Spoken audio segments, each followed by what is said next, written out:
man, I totally had the wrong thing muted. That's why I don't use OBS. Don't worry, no one will ever notice. Look how I do this.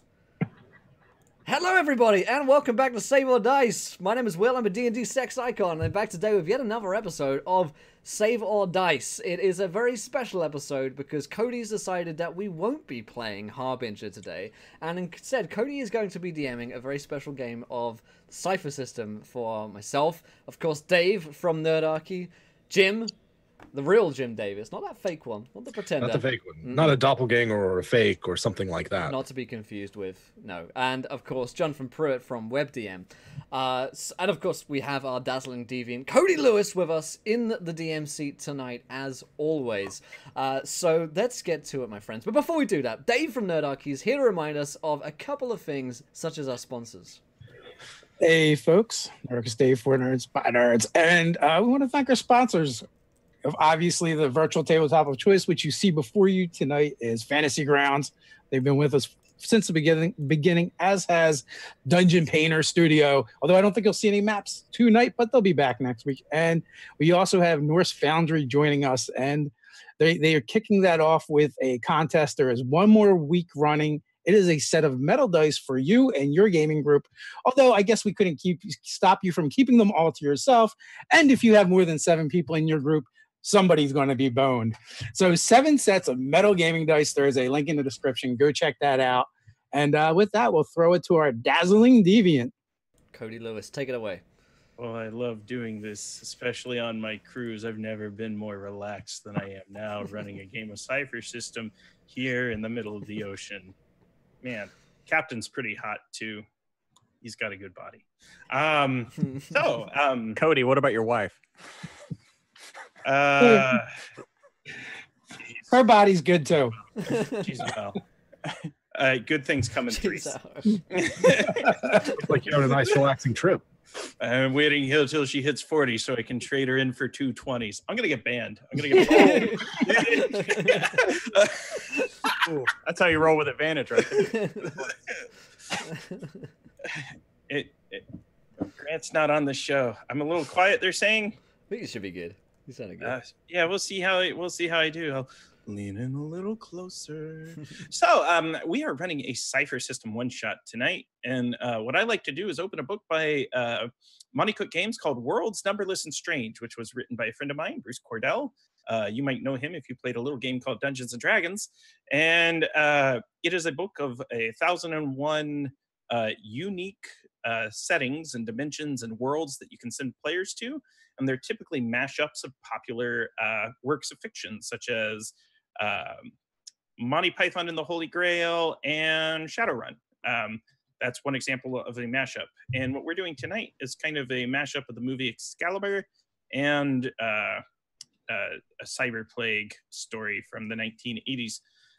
What I like to do when I run a one-shot is I always send the players a primer, which kind of frames the one-shot for them so they can focus on the adventure at hand. So the name of this adventure is called Camelot la Mort. Arthur is dead. Nano-bots have infected Camelot. Long live the queen. So speaketh the soothsayers, nigh is the time at hand, when the winter sun aligns with the great standing circle, and the door to Avalon shall open. The malady de la machine, a cyber virus that turns organic flesh into mechanisme, cybernetic machine, has manifested in the courts of Camelot. Many knights have fallen victim to the disease. Many more have been slain by the swords of the afflicted. At the head of the army sits the queen. Queen Guinevere, who wields the brand Excalibur, has her eyes set upon the fey realm of Avalon. If she lands hold and conquers the sorceresses that protect that mystic land, her army will stand invincible when they return to darkest Albion. Mordred, who leads the rebellion of Cambalona, the last remaining fort of ancient Roman rule, has tasked you, the heroes, with infiltrating Camelot, discerning the location of the standing circle by way of divination via the Siege Perilous, and to prepare a counter-assault to defend the Gate of Avalon against the Knights of the Round Table. And then I provide them with a couple of characters that they might use as prompts to generate their own characters. So let's begin with Edwin of the Weirdwood, played by WebDM Jim. Hey. So I'm playing a weird wizard, crafts illusions, and I think Edward himself has not served Camelot before, but has instead answered Mordred's call because he does not wish to see the gates of Babylon forced open. So I think he's been through one of these things before. He has a look about him of psychic sort of circuitry, a shaved skull with kind of arcanic or sort of archaic techno runes that kind of peak near his brow, and has a mysterious unpleasantness about him. And here's a question for you. Why would Mordred send for you specifically for this mission? I think that Mordred would send for Edwin specifically because having survived a nanovirus himself, is able to perceive and sort of detect the currents of information that they transmit between themselves, which makes the machina so devastating. Yes. And so he has experience perhaps with those reflected in his skills. Interesting. And let's move to our next character, Sir Godfrey the Knight. Sir Godfrey the Knight, I would say maybe he served Camelot at one time. He's like, is he one of the Here's my knights? question. Yeah. Does he know that Arthur is dead? He could very well be a current Knight of the Round Table that's been off questing. They do that from time to time. Yeah, no, he was off questing. He was off doing what he does, which is slaying dragons, monsters. He is a fortuitous knight who slays dragons. And perhaps maybe it was not fortuitous that he was gone, or maybe it was. So he survived the nanovirus so he could claim vengeance on behalf of Arthur. But he has returned to the call of arms to take back, hopefully, Camelot from this evil that has beset it. So my question for Sir Godfrey is, and we haven't introduced everyone yet, who in the party is a friend, who in the party is a rival, and who is someone in the party that you owe a favor? I would say my rival would probably be the good Lord. Maybe at a joust, like at a competition, maybe he bested me or I bested him, and since then we've always had a rivalry. I would say that my friend would be not the wizard. Hold on, spiritual advocate would be my friend. Father Algernon. Yeah, Father Algernon, and then I owe a favor to the wizard. And okay, perhaps he saved me from contracting the nanovirus. Yeah, he was able to help you evade and escape from that. And you have heard, and Edwin knows this, that Mordred is the single person in Dark Albion who can successfully prevent the virus from spreading at this current stage of time. Okay. And it may be that Edwin learned to do it from him. So now my next question is for Father Algernon. Go ahead and introduce your character to the audience. All right. Father Algernon is a spiritual advisor, probably chosen because of, the spirit of Camelot here has been threatened, not just the physical place. And the father is kind of a kindly and slow to act individual, but sometimes in a heated situation, you're going to need that. All right. And last but not, okay, now here's, we'll form a bond. Do you consider Lord Valentine worthy to take the throne of all of England, or do you feel that honor should be passed to another? That's a good question. I'm fairly certain the Lord is going to show me the way on this one, though. All of England, you say? It's a dance where you follow his moves. Yeah. Yeah. That's exactly it. I'm waiting for a sign. I also promise to never dance like that on stream again. And last but not least, Lord Valentine, go ahead and describe your character to the audience, and then we'll establish some bonds. Lord Valentine, I am a very dashing, very bold individual, one fit to rule a throne, if I do say so myself, against those damn nanobots and whatnot. Any foul mischief and merriness underneath their foul banner will not be abide by. No. I will rule over all of England, except from Liverpool. And I will... most of Birmingham. We'll cut out some of it, burn little bits of that away, until the little good part is left. And that is my mantra. That is my honorable bargain to the people of England that I will stand by, should they subjugate themselves before me. Also, we'll get rid of Scotland. That's it. I'm trying to think of a good Brexit joke that we can do with this. Just say Brexit. It's pretty funny in itself. Yeah. But is it a hard Brexit or is it a soft Brexit? Mine's very hard. I'm a very stable genius over here myself. So now that I get the political humor out of the way, so our story begins and our adventure begins. The group of you have been invited to Camelot. You are to meet with Mordred and the head of his knights. He is the son of Arthur, who is attempting to war with Guinevere and seize the throne of England, but he has not been successful yet. Who arrives to the house of Mordred first within the ancient Roman fort of Camelot? Who of the party? I would arrive early so that I could take in everything that was going on. And I arrive fashionably late. And the best part is you're late, but you arise from the center of the table, just woo! Right.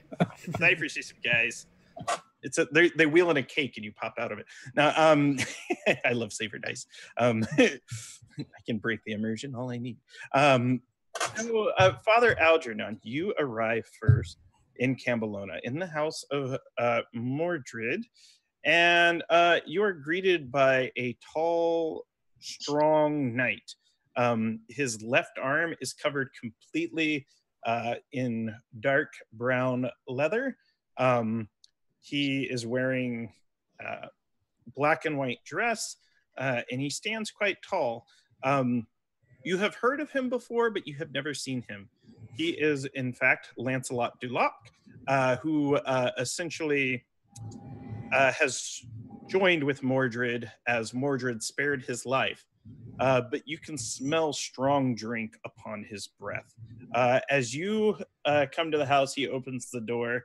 What do you do? He has not let you in yet.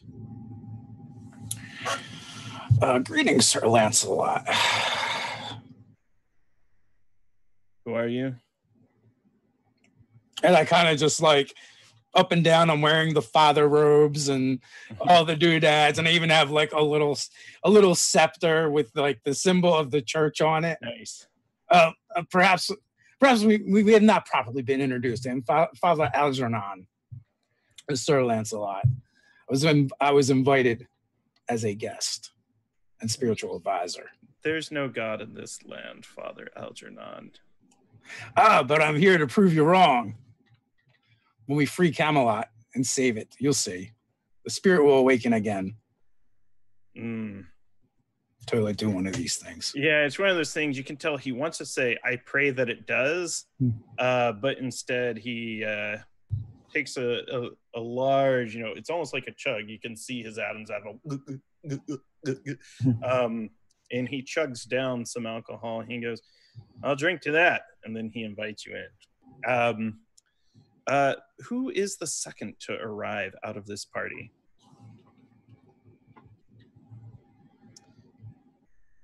We will say that Valentine will arrive last. Is it Edwin or Godfrey? Mayhap, well, never mind. Edwin, yes. He's the last to survive the most recent excursion. All of his retainers perished in the conflagration of an immense fire-breathing beast. Got it. Now, for clarification for the audience, Edwin is the Wizard of the Weirdwood. Oh, sorry. Yeah, I figured it. I still like that the answer is Edwin, though.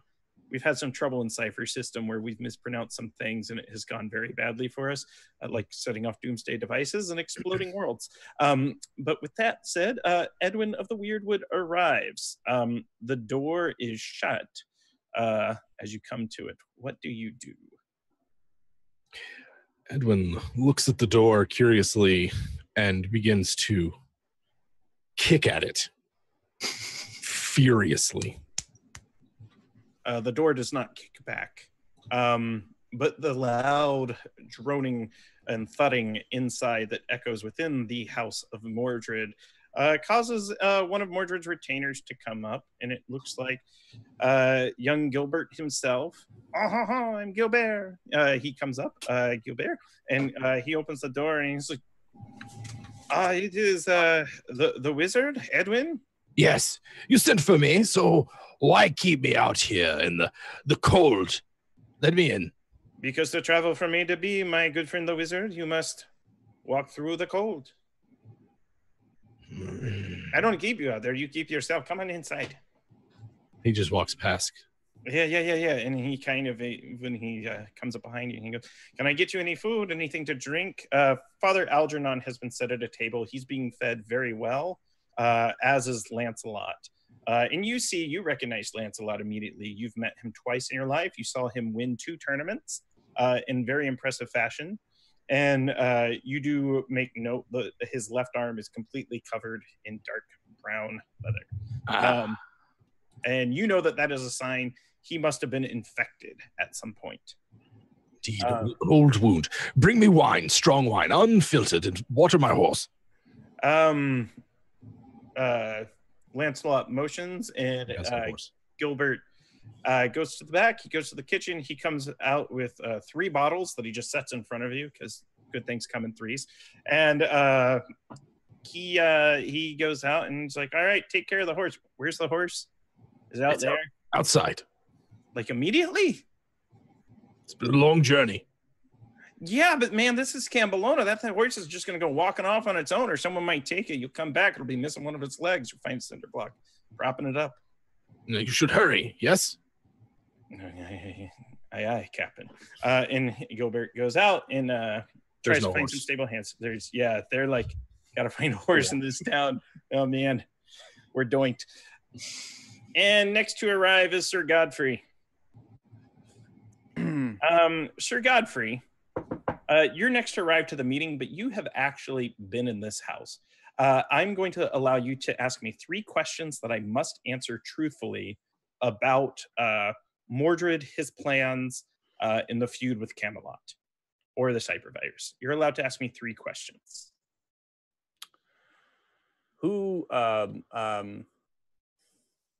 So outside of that, have I heard of Arthur dying? You have learned it through Lancelot. Lancelot was part of that battle that Arthur fell.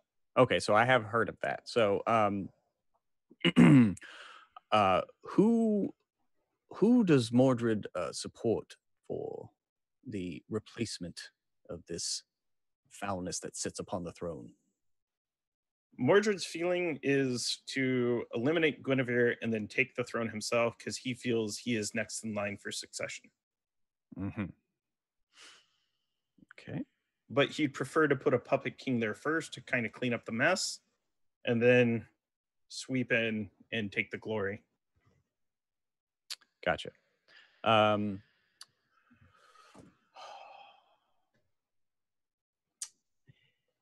Any news on this nanovirus and its is there a cure? Is there a way to stave it off? It is believed that drops from the Holy Grail will cure it.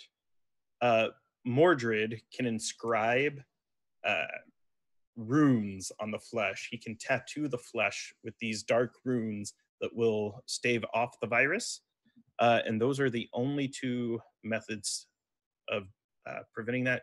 You know that Sir Bors, one of Arthur's knights, is still actively looking for the Grail. He is the only knight actively pursuing it. Okay.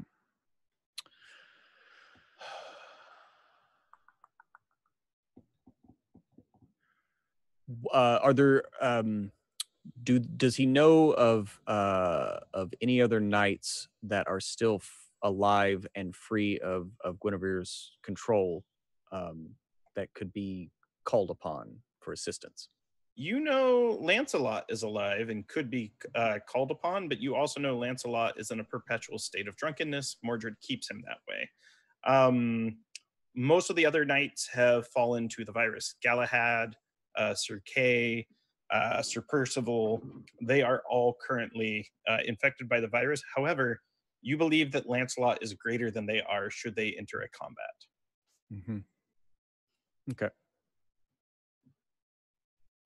And you have come downstairs, and your food is brought out for you. What do you eat at this feast of friends? Oh, I will call for cheese and wine, and perhaps some fishes, if there are any. Aged cheese, fishes, and yes, they come out. Yes, mildly aged. So yes, man, I play these games and I go out and buy like cheese by the bricks. It's like, and yeah, It's a way to do it. yeah. So yeah, they bring you wine, and they bring you cheese, and they bring you fish, and it is freshly caught and it is well prepared. And then last but not least, Lord Valentine arrives. How does he arrive? What way, shape, or form? In fashion, darling. I arrive with a procession, fanfaring my way here, for my arrival can only be a good thing for this land. It's been missing some Valentine, and I'm here to spread a little love, if you know what I mean. So, I get right in, I throw my cloak at someone, and it goes out a window, and get that, I say. Right, time for the party to start. Boom, and I'm here. And he has 5 women who are traveling with him. The women are actually armed as if they were soldiers. Of course, one is very, very thin.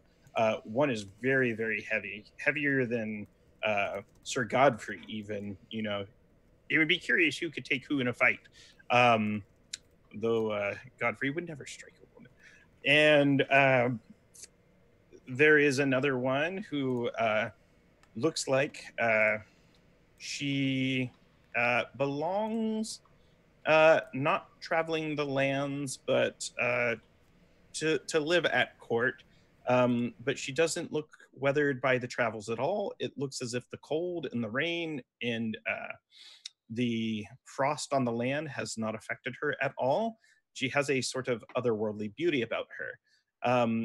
And the 2 other retainers, double check my notes. One is dressed as she is dressed very similar to Edwin, except her robes are in fact opposite in color. And she looks just as wizened as he is. And Edwin is familiar that she is in fact a rival wizard. She is nowhere near as trained as you. And lastly, Beatrice Blackmore, just like her name, she is wearing all black, and she is Lord Valentine's personal second. She will give her life for him if called upon. They all might. He knows she will, and she has before, except she survived the attack. So she has a special place. So yes, these 5 women come in with Lord Valentine. The party can start. There's much procession and fanfare. 3 of the women even have simple instruments. You know, they're kind of dunk, dunk, dunk, you know, jug pipe band, washboards. Sorry, and juice hearts. Boing, boing, boing. Yeah. They have a lot of improvised. They are skilled musicians. They are trained, but they aren't the most proficient hands that have ever played these pipes. And alas, Mordred enters the room at the end, and it feels as if he comes in, all the cold that was outside now exists inside.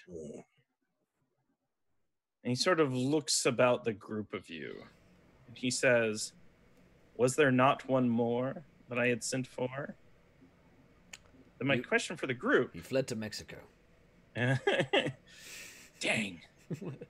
El Guapo! No, sorry. A sweater! Sorry, El Three Amigos all night. I want you to describe to me, and I want each of you to give me a quality of the missing knight. There's a knight that should be here who is not here. I want to know one quality about them. So let's start with Dave, who is playing Father Algernon. What is one of the most defining qualities of this knight? His tardiness, his ability to be late. He's never there on time. Never there on time, as can be seen. And my question for Sir Godfrey is, what good deed is he doing that causes him to be late so frequently? He has a powerful need to help the less fortunate, no matter what. Like, even if he is in a hurry, even in battle, he will help someone who needs help, who has less ability to defend themselves, things like that. And Edwin, what is this knight's? He is known for a unique and exotic weapon that is not found amongst the other knights. Describe this weapon to me. On this particular night's travels, he came across something known as a hurlbat. It's a type of 5-pointed sword axe thing that he hurls around and hits people with. As knights are off to do. And Lord Valentine, Yes. Describe by what sign you would recognize this knight by. And when I say that, you arrived with great fanfare, pomp, and circumstance. Right. Edwin arrived with slight deception. Algernon was early and full of hope and confidence. Godfrey was inquisitive. What is one other defining, and let's make it a positive trait to kind of counterbalance the tardiness. What is he known for? I think we're arriving with great beauty. I like that. With garlands of roses and maidens and music, wine. All good things.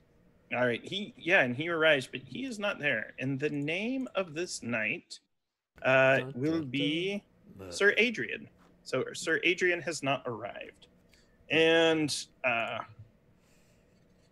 Mordred recounts the task that we had stated earlier at the start. You are to infiltrate Camelot. You are to define where the standing stones are. And for viewers at home, that would be like Stonehenge.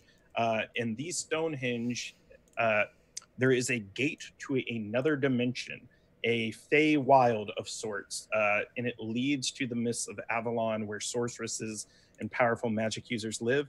Guinevere wants to march an army through that portal and seize power, and then use the people of Avalon as a weapon against others in the world.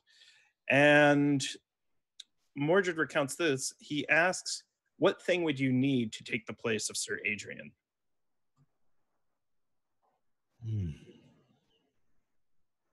To take the place of Sir Adrian? Why, he's bit of a young upstart runt, in my opinion. I don't think we need him at all.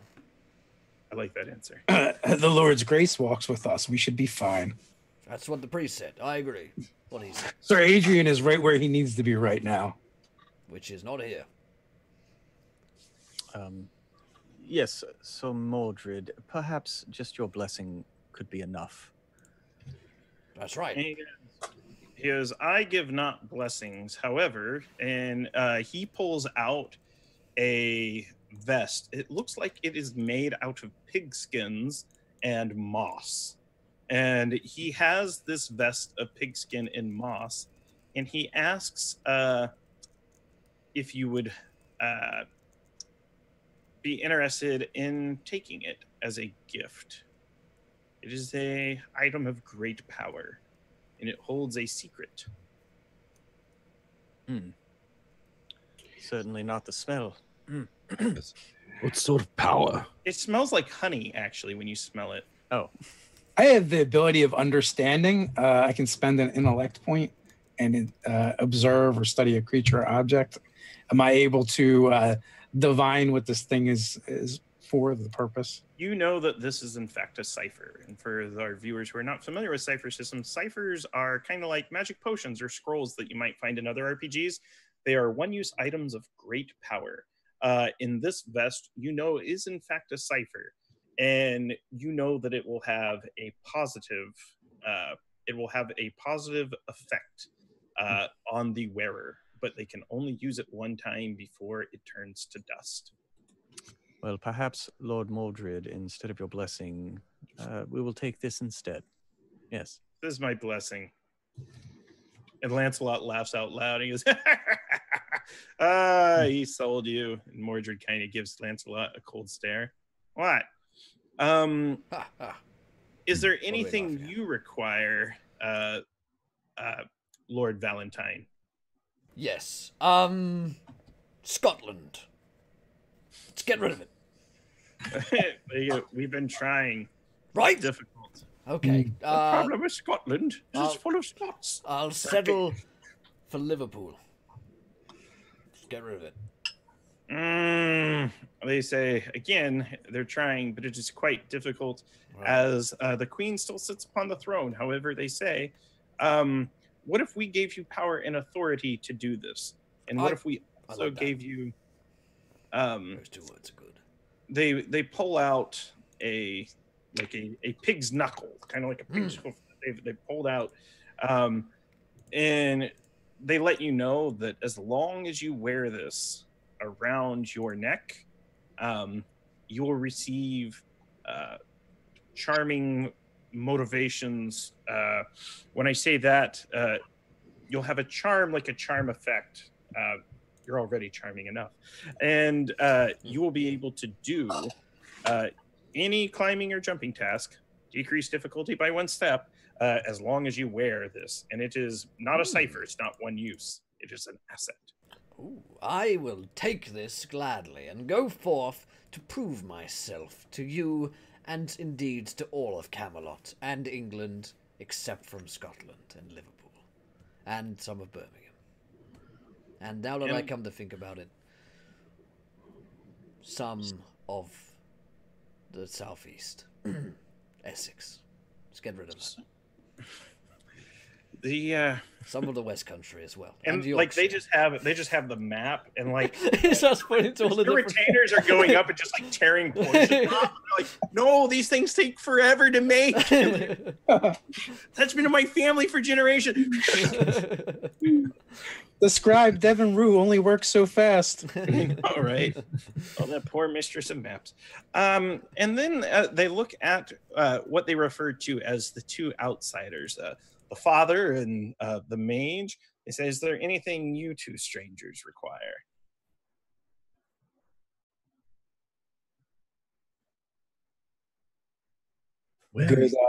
Good scholar. Is there anything you need? I require...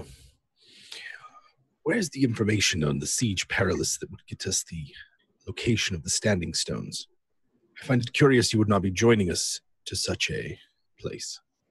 The Siege Perilous, Lancelot speaks up. It is a seat at the round table. It is reserved for a single individual, the greatest knight, the one who will find and see the Grail. To touch it, if you are not worthy, is death. You can only operate it by sitting in it. Someone worthy, then. Sir Boros still quests for the Grail. Mordred, you should sit in the seat. No, I hired you to go on this quest. I have a kingdom to run. He's a busy man, sir, whatever your name is. Listen, us, nobility, we don't have the time for doing things like peasants, so I guess this one time I'll come with you, but Mordred's a busy fellow. I mean, look at him. He's positively busy. He seems quite busy. Busy is the word. Yes. Yes. Well then, I require nothing from you, Mordred. So Lancelot says, I'll go. I'll sit in it. And he stands up from his chair. Ugh. What have I got to lose? Quite. Gonna steal that guy's thunder. And he points right at Lord Valentine. My thunder, sir. My thunder. My thunder comes directly from the heavens over England. Over all of England except from Scotland and some of West Yorkshire and Liverpool and Birmingham and many other Your thunder comes from the fancy cheeses and the old wine. And it comes out of your ass. Ah! And Good sir, you do me a mischief. he does, and as he says that, Mordred's hand flies and cracks him across his face, and his head doesn't move much, but there is both the back of the hand and blood coming out of his mouth, and he just drinks a bit more. Well, a lot of you was sorted out with the Lord's blessing from above. When we get to the Siege Perilous, and you can each have your chance to sit your asses in it. And I'm sure we will surely be left with one less ass at the end of that day. All right. And with that, they do offer a item to Mr. Edwin. Here it is. They are offering you, they pull out an object unlike any you have ever seen before, not in any books, not in any visions. It looks as if it is a small vessel, kind of a very round base, and it kind of has a point that comes out, and there's a small lid on top. It looks as though it could be used for pouring a liquid out of it. It's kind of like an unusual teapot. Essentially, us players know it would be like a lamp from Arabia. And they pull this this item for you, and they offer it to you as a gift. And to refuse it would be folly. I put its details in chat. Yes. Backstage. And All it right. is a level 8 Aladdin's lamp. And it is literally Aladdin's lamp. Literally Aladdin's lamp. Yes. Edwin Actual inspects it for a cannibal moment. Aladdin. Actual cannibal Aladdin. Prince of the Fabulous. He inspects it briefly by the firelight before tucking it away in the volumes of his cloak, and just kind of regards Mordred with weird fascination. Stares at him way too long. He gets this too, and Mordred says, "Remember, Edwin, you bear marks." And that's what he says. And he says, "You are in fact a marked man." And that's how that's all he says as you kind of stare and linger on him. Indeed. And you think of the tattoos that you have grafted on yourself that have most likely were crafted in placed upon you by Mordred's hand itself. And with that, is there any scenes that the players want to role play with each other before they go to bed and they set out on the journey to eliminate Birmingham, Sussex, Norfolk, Portsmouth? I'm just going through every town I know. Wigan, just every yeah. So is there any scenes that they want to play out with each other before the journey? And also, do you accept Lancelot's offer to go with you? I don't think that Sir Lancelot should come with us, because I think we have this, quite literally, in the bag. And I point to one of my many bags that I carry with me. So, do we really need some old, washed-up, drunken knight with us on the way, when we could be ourselves drunken knights? He'll only slow us down, and we have no time to tarry, good friends. His sword could be quite useful, as well as his knowledge of Camelot. He was once a great hero. I believe that he still is a great hero. But Drunkenness that being said, there's a seat that Lord Valentine needs to sit in, so perhaps we do not need Lancelot with us, sir. And I give him a knowing look and a wink. Lancelot says, he goes, ultimately it will be Lord Valentine's choice. He is in fact the son of a king, and I, being the son of a king myself, will agree to his terms. Well, we can all throw around how we're all sons of kings and kings' sons and whatnot, but let's throw around this. You can come with us, Sir Lancelot, as long as you follow what I say. He hates that idea, but he is bound to it. And Mordred goes, you talked a big game, Lancelot, you're going, and kind of pushes him. And so Lancelot will have to be subservient to you. Most likely, what we're going to do is we're going to do a check. So this would be a persuasion task, difficulty 6 to start. So the way Cypher system works, for those watching at home, we multiply that times 3. So will have to roll an 18 or higher. He may have abilities, though, in intrinsic qualities and extrinsic items that will reduce that difficulty number.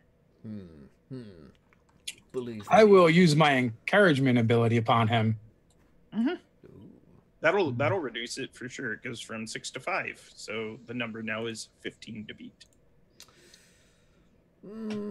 Should I spend some points on this? I'm feeling lucky. You know what? I am Lord Valentine, and I can roll a 15. I will say this, metagaming. You're going to have opportunity to get whatever points you spend in this scene back, because you're going to sleep before the journey. I see. That will count as a rest in I forget that works in this game. Yeah. I'll spend. You spend 3 per level, correct? 3. Yes, unless you have edge in intellect. It's an intellect task. Okay, cool. Then I'll spend 6 to bring that down to a 9. Math is fucking. That works. Bollocks! That is. That upside down. Yeah. Yeah, I thought I was. You notice Lancelot says, "How about we do this? How about a challenge between us, and the winner of the challenge shall be the ruler over the other." What kind of challenge? We'll allow Father Algernon to pick. Bollocks. So Lancelot and Lord Valentine stand toe to toe. So is it going to be a battle of feet, a battle of wits? Is it going to be very large feet? Let's make this truly entertaining and call for call for a battle of wits between the two. Battle of wits, sir. My wits are unlike. I think in the trials to come, their wits will not need as much as their arms, so we'll save that. All right. So the battle of wits is proposed, and they look at Sir Godfrey and they say, Sir Godfrey, when your brain is tested, what is the most challenging way to test it? And perhaps you and Edwin can come up with the challenge for these two. Battle of wits. Battle of wits. I have a puzzle that they can complete. You beat me to it. I pull out, and Godfrey knows what Edwin speaks of and brings out a bag of tiles and dumps them out on the table. I immediately concede. Oh boy. They both fail, and at this point, Sir Godfrey is declared the leader of the party moving forward. For all intents and purposes, it is Lord Valentine and his retinue of retainers. Yes, in fact, you get a night's rest, and you have set off the next day, and it is a long road to Camelot. But I have a question for the party, and this is where you get to work together as players, not just characters. How are you going to break into Camelot? Camelot itself is a castle, and there's villages and people outside in front of it. In what way are you going to approach? This And is Lancelot is not coming with us. No, he is. Oh, he But is. He Okay. is. He is subservient to Godfrey, who's subservient to Lord Valentine. Gotcha. Feudal, practically. Where Positively feudal. Lancelot, is there a postern gate or a secret sewer entrance of some kind into this Camelot? He drinks, and it's still quite early. It's about 6 a.m.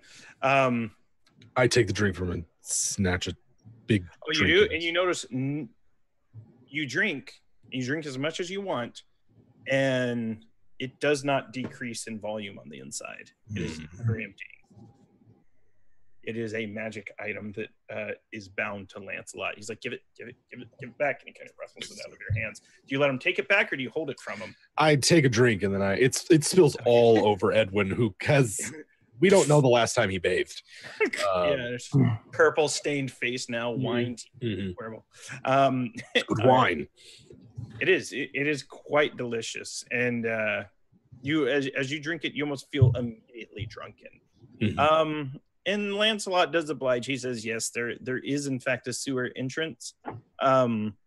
However, we will stink of the sewer when we come out, which may alert the mechanisma. Perhaps a delivery entrance. Yeah, there are straight gates in, and by gate he means road.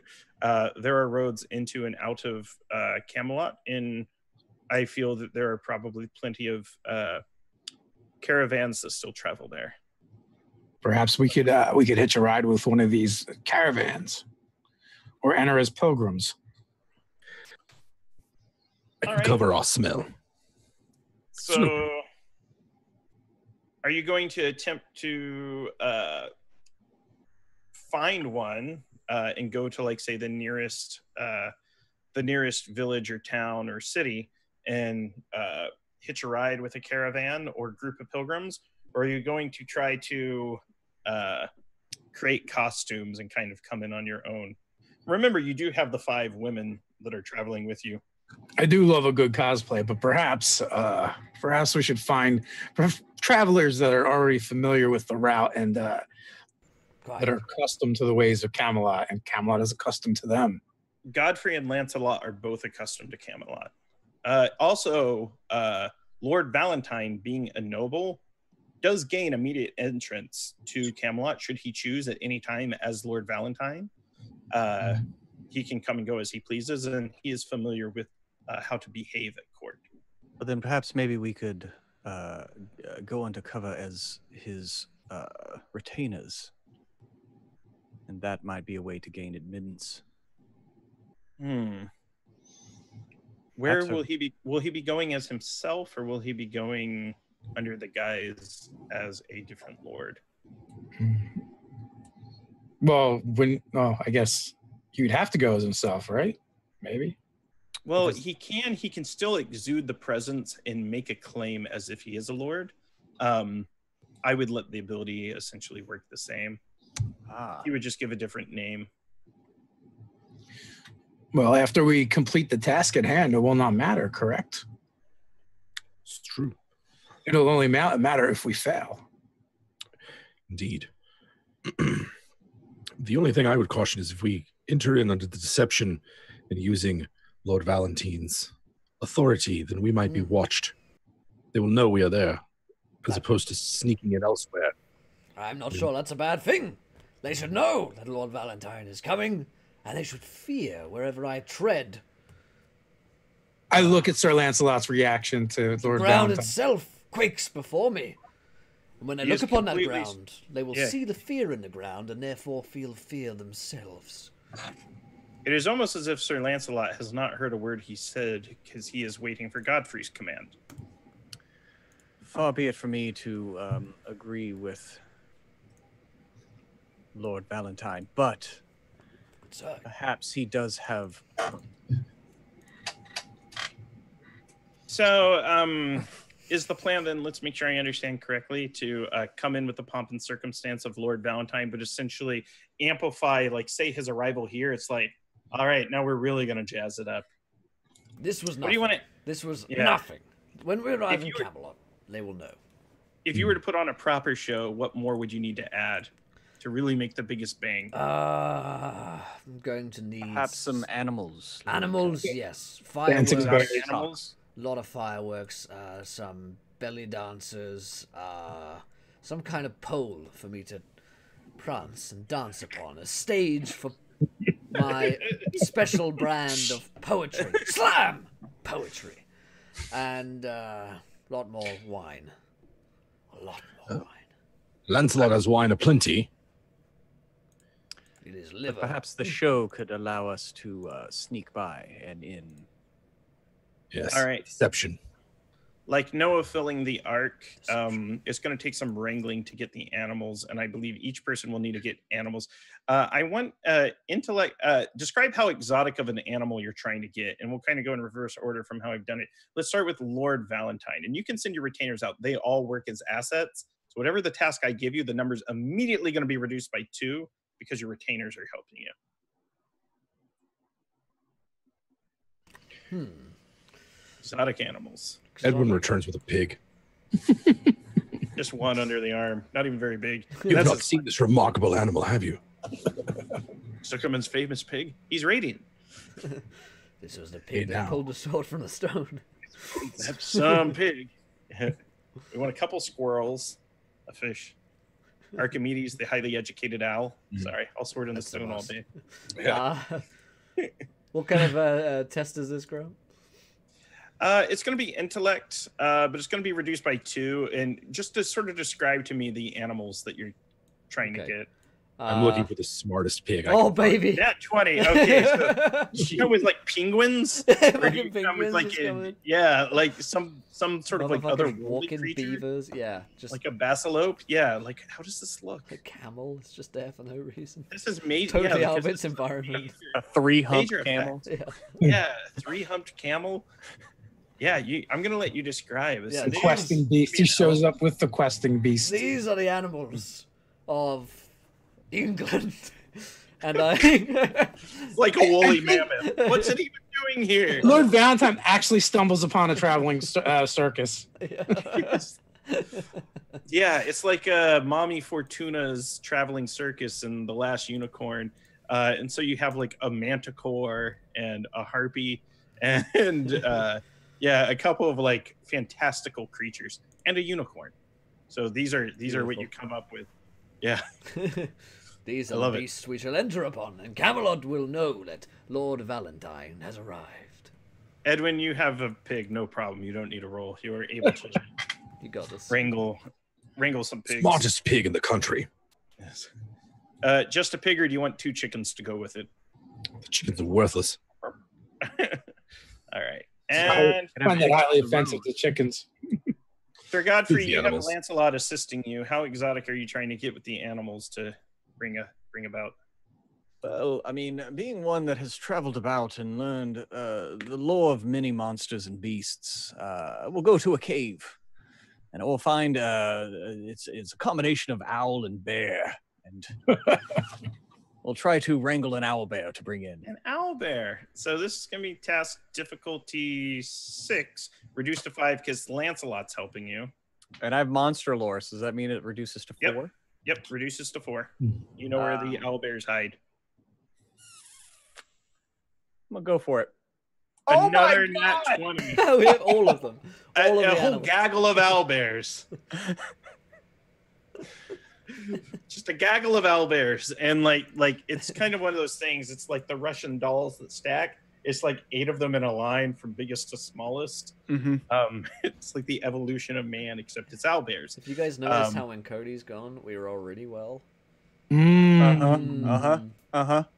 was about to Notice how we always get those errors. when Right. we try Yeah, to load those up things. errors. Oh, it's a 4. It's a yeah. map thing, map Yeah, layers. It's a map layer error. Yeah. Mm. But yes, I bring the owlbears back and present them to Lord Valentine. That's how we get there. You're like, Yeah, and he's got 8 owlbears, and a regular owl and a regular bear. this should make the procession something to see. Do you like come riding on the owlbear like it's an owlbear I'm mounted? riding on one of the owlbears. Like, You and Lancelot, he's on a slightly shorter one, and It's ridiculous. I love it. So you come riding up. And lastly, Father Algernon, what kind of animals are you going to bring? All right. So the father preys upon this for a while, and he's greeted by visions of trumpeting animals with sail-like ears, enormous beasts. And let's see, how many points can I spend? Because I feel like they used all the good rolls. Up to 6 to reduce it by 2 tasks. So, but if you're looking for a really big exotic animal or a fantastical animal, it's a higher difficulty. If you're just looking for things to bring, I won't tell you what the task is, and based on what you roll, we'll find something to bring. I'm looking for an elephant. Oh, my goodness, that's great. So go ahead and roll. It's going to be a task difficulty 6. 6. Okay. So I have an edge of 1, which means that automatically reduces it. No, but you can reduce it. Oh, it reduces when I spend effort, right? Yeah. So you can spend your effort, and you spend less points to. So it'd be 2 for effort. Yep. Instead of so I will absolutely spend the 2, and let fly the die. The 9, dread 9. All right, you come back with a picture of an elephant. Yeah, you're marching with the entourage. Now, you guys had mentioned you wanted performers. What kind of acts are you trying to get? Super indie local talent. I go down to like the local hipster Camelot bar and sign the Geoffrey on. Chaucer cover bards. Yeah. The Chaucer covers super popular in the house. Yeah, something like a house jazz blues trance, right? Like infusion. Yeah. Mm-hmm. The trap mix of the Canterbury Tales. You let's go ahead and make one roll. Just roll right on my out. Right on my. Oh, sorry. Start mumble rapping. Let's have Lord Valentine roll it. All right. That's a 12. Pretty good. Yeah, you're able to get good, talented musicians. Some of their lyrics are original, some of them are borrowed, but it is a wonderful, a beautiful chorus of sounds that come together. It's very modern for its time. And so, you managed to get a number of performers. The road to Camelot is long and arduous. Now, approaching Camelot, there is a light rain that is pouring upon the castle. The clouds are heavy. All the grass leading up to the once great castle is dead. And there is no sound in the air.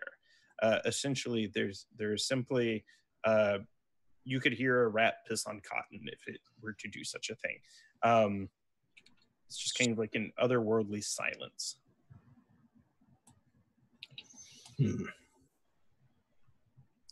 When do we start the show, says Lancelot. This Once. is how it always looks. It's quite dreary. Not a great turnout. Not a great turnout. Will we be well received, do you think? Have you seen these owlbears? They're pretty good. I have the smartest pig in Albion. And I have the finest English penguins. Just hold up my picture. And then there's that. Tis a fine portrait, Father Algernon. It's like Pingu Right. sliding in. Well, seems a dreary place. The band starts to play. They go, a show's a show, a crowd's a crowd. I'll use minor illusion to set off a bunch of fireworks and great big, enhance the music intensity of our little band here. Elephant, it almost looks like an elephant's coming out of it. Yeah, all sorts of weird. Yes. As the music starts in the weird, you see a light come up in one of the higher towers of the castle at the sound of music. And across the walls of the castle, about 200 torches ignite simultaneously at once as you're approaching and the music starts. What do you do? Time They've been expecting us. to make our entrance, good fellows. Onwards. And before this, I probably would have gotten with the singers, entertainers, and gotten a bit of a disguise for me and Lancelot. Absolutely, yeah. And Lancelot, he's dressed like Mick Jagger, and you're Keith Richards, and it's good to go. Yeah. Yeah, and you guys are good to go. So yeah, you are well disguised. You've had enough to do to prepare for that. So Lancelot is slightly concerned that those torches are lit. He says he's never seen them all come on at once like that before. Well, it's because we're here, Lancelot, you buffoon. I look to Edwin. I believe this would be your domain. We will make ourselves known. If we need to make an announcement, we can amplify our voice. But, Lancelot, why are you concerned about the torches? He says, if this was a benign omen, don't you think the torches would have been lit prior to our arrival? Why would they all ignite as we arrive? It seems a deserted place. I assure you it's not. The gate slowly opens, and 4 figures, gaunt. It sounds as if a garage door is opening. Is that the garage band? Yes. And they are robed head to toe in crimson and gold robes. You cannot see their faces under their hoods. They all draw swords, and they're riding out to meet you. What do you do? Does the coloring mean anything to us? Your best guess is that the colors itself, these are knights loyal to Camelot. Or rather, loyal to the queen. Nice guys, I'm sure. Let's meet them in kind. Put on a party for them. They've come to see it. So here's what I'd like you to do. I'd like a persuasion check to be made, and this is a task difficulty of 8. So for the viewers, it goes from 1 to 10, and you multiply by 3. You might say, well, it's impossible to roll a 24 on a 20-sided die. That is correct. So what you need to do is start using effort and edge and abilities to lower that. Well, I will assess the Lord, I guess. I mean, I feel like he should probably be the one to talk to them. You can act as the fact that you are a holy man with a holy presence. Speaking with him or standing by him will strike the knights, as they were once all religious, though very little religion remains within them. Yeah, I actually have the helpful ability, so that'll add 1 to his roll, in addition to whatever that he gets from the help action itself. And then I have the ability of encouragement. So as we were closing on these figures, I begin orating to Lord Valentine.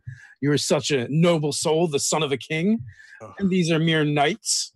They should they should respect your station and position, and treat you properly. It will be even more intolerable now. Indeed. And I can remind you that they cannot deny you access to Camelot when you invoke your right bestowed upon you by the gods have been anointed. That is what I intend to do as well. I am the son of a king. Therefore, let me in. Lord Valentine, right now. 3 of the 4 figures on horses sheath their swords, but the one in front merely turns it around from drawn for combat, and he approaches you. He says, "You may enter, but you alone. None of this riffraff." Well, normally I'm inclined to agree with you. I do have some companions here. In fact, how about this? The others come in. Let's leave Lancelot outside. Stick it to the man, you know what I'm saying? Old Lancelot. You guys don't like him, right? Did you speak Lancelot's name? Yeah. This figure turns and Godfrey, make me an intelligence task. I'm not going to tell you what the difficulty is, but you're essentially going. This is what you might recognize from this situation. Roll well. Oh no. You don't pick it up. The only thing you notice, you don't notice anything about this mechanisma, but you notice Lancelot's drawn his sword, and he looks as if he's ready to engage it. Oh. So we'll leave Lancelot here. We'll go in. Good faith, that's Lancelot. I don't like him, you don't like him. Let's do that together. We've got that in common. Common ground. Like Cornwall, which must be burnt. Are they advancing on us? Like, are they about to attack us? No, they're not. But it looks like Lancelot's getting ready to attack a being who you now all recognize as Sir Galahad. This is Lancelot's son, and he is fully cybernetic. His voice comes out sounding like a combination of kind of like a Sauron from the Return of the King cartoon, the animated one. Kind of like a mechanical robotic drone coming out of him, and it does sound, like gears turning as his head moves on its neck. I will whisper to Lancelot, activate my aggression ability to twist his mind and unlock on his primitive instincts. And Sir Lancelot, I know this was once your child, but it is no more. This is an abomination now. You must do the right thing for God, country, and your firstborn son. You must put him down. And is this go ahead, describe this to me mechanically. So is this an automatic effect, or does it require a roll? Let me check. It requires me to spend an intellect point, and it just requires an action within short range. What's that? Or which one is this of yours? Aggression. Okay, aggression. Cool. Okay. Okay, so that actually helps him when he makes the attack. Were you trying to get him to stay his hand or help? Oh, no. I'm juicing him up. Okay. I just hit him with a stim pack. Okay. Yeah, he's getting Edwin. Does Edwin see any of this? Is this like? Yes, Edwin, you've picked up on everything now. Yeah, Edwin starts to work his way and Hinwin's way to the back. Hinwin, this is like Cauldron now. This is your oracular pig. Hinwin, the oracular pig. You guys didn't think I remembered about Black Cauldron. Wood Alexander, motherfuckers.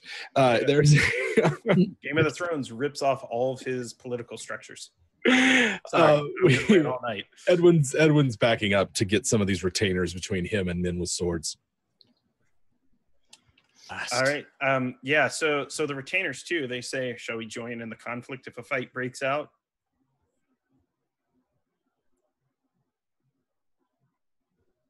You're nodding? All right.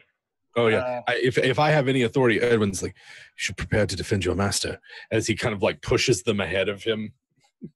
And you see Lancelot reach up and he pulls Galahad right off the horse and onto his back, just unceremoniously. The other knights see this and they get ready to draw their swords. And Lancelot says, you probably want to go in there now before they close the gates. And the retainers are joining in combat as well. The musicians say, we're going to need to get paid in advance if we're moving into a fight. Now, you can do the fray or you can head into the castle proper. Which do you do? I head towards the castle. Fight with your music, I say, as I flee the castle. Die for me! Lord Valentine! Die for me! And I flee. God's choice and yours, Lord Valentine. I choose you! Lord Valentine in 2020. You will die for me. So will you. I'll remember you. But not you. You're from Cornwall. Yeah, your retainers are charging in. Now, you notice very quickly. Now, Lancelot is just, he's hitting Galahad with mighty blows. And it looks as though Galahad's, he goes to strike Lancelot. Lancelot parries perfectly and then spins around and decapitates Galahad. Galahad is now dead. The other knights are also having their hands full with Lancelot. The retainers are joining in. About half of them have been slaughtered. You only have the spindly and sickly one remaining. And how does Godfrey respond to all this? What's his mood? So it's essentially carnage in front of the castle. Not very subtle. Yeah, Godfrey is not normally one for subtlety and deception, but we do have a task. So he will begrudgingly leave behind Lancelot to this, using it for the distraction that it is. But we'll yell out to the musicians, strike up a tune worth fighting for. All right. And they actually start playing The Touch from the 1980s Transformers soundtrack, Stan Bush. And so Lancelot's going to open the Matrix, and it's going to bring back a lot of the Autobots. And he's going to put Lancelot Prime. I would have gone with Hearts on Fire from Rocky IV. Hearts on Fire. Yeah. Drago! So, oh, man. I wish you knocked the head off a snowman during that scene. I mean, it just would have fit. With that said, back to the adventures. So I need all of you to make a speed task 2. You need a roll higher than a 6 to make it to the castle while Lancelot is bringing the ruckus. Yeah, I'm spending some effort on that. Speed task 2.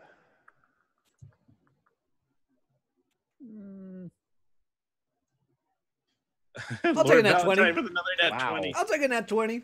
Oh, thanks very much, 7. Cody, for being Just away. That's good enough. No Cody curse. I like it.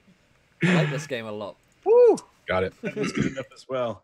All right, I will spend some effort.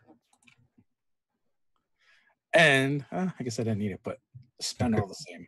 Good deals. Yeah. So you're making your way up there. You get through the gates to leave Lancelot in your entourage. Now that you are inside Camelot, now Lancelot would have been useful. Godfrey, you have a choice. You can take them the most direct path to the Round Table, where the Siege Perilous will be found, which is a black jewel embedded in a chair. Or you can take them a more roundabout way. You know that there is a servant's entrance and there is a knight's entrance. Which would you suggest to them? Knowing Lord Valentine for the person that he is, he would draw attention regardless. So I think making this as short a trip as possible is best.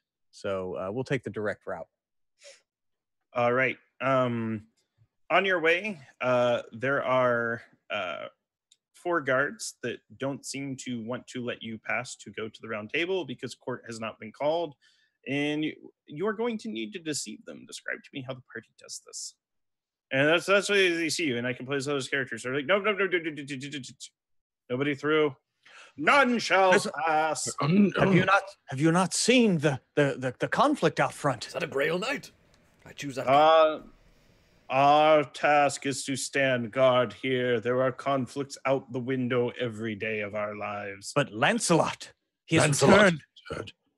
At the name of Lancelot and the fact that Lancelot has returned, it seems to pick their interest. They go, Lancelot du Lac. He just killed that other one. Or Galahad.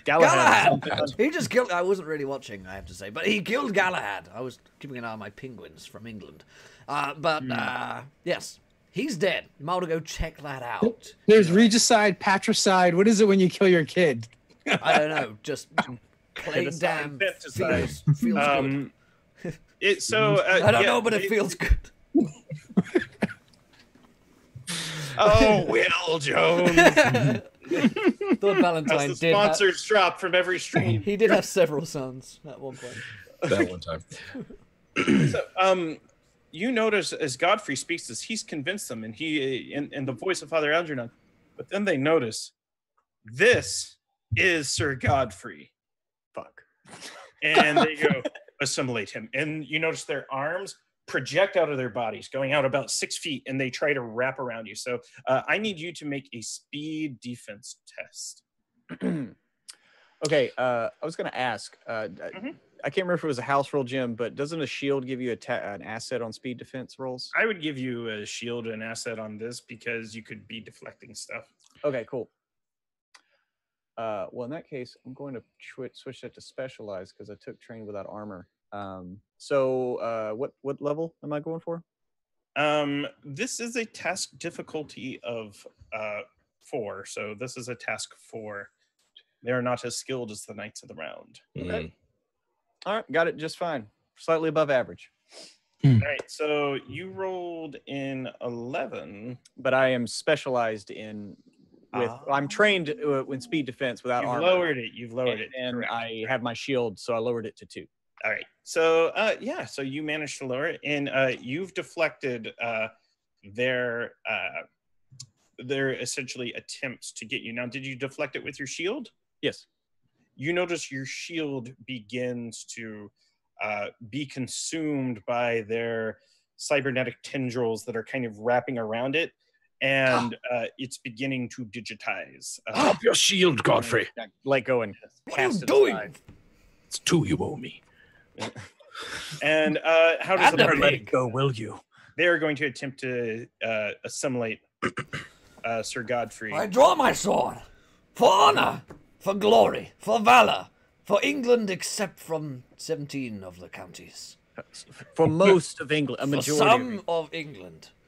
It'd be easier for you just to list the ones. Just Westminster, actually. Just Westminster.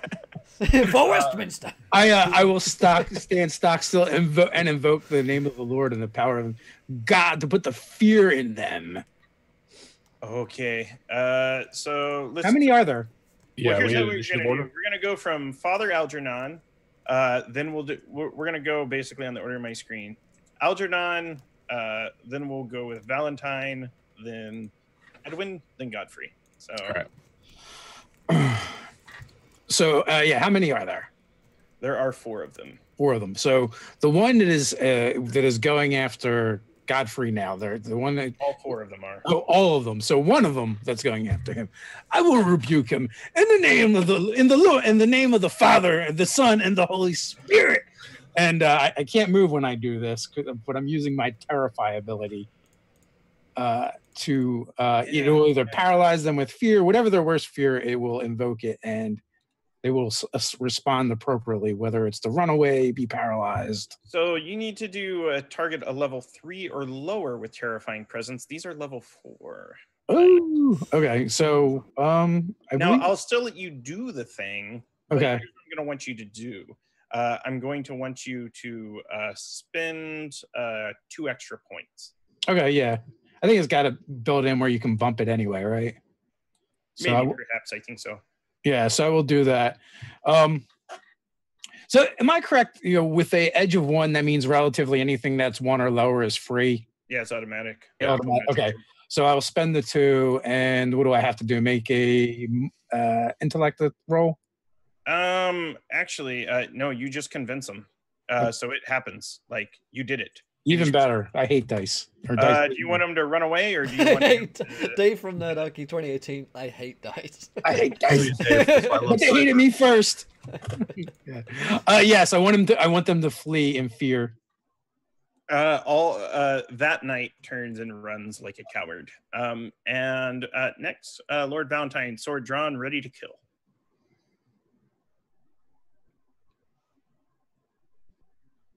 That's me, and I'm totally forgetting my cues because I'm yes, I'm like You're like me now. It's I'm like Grant.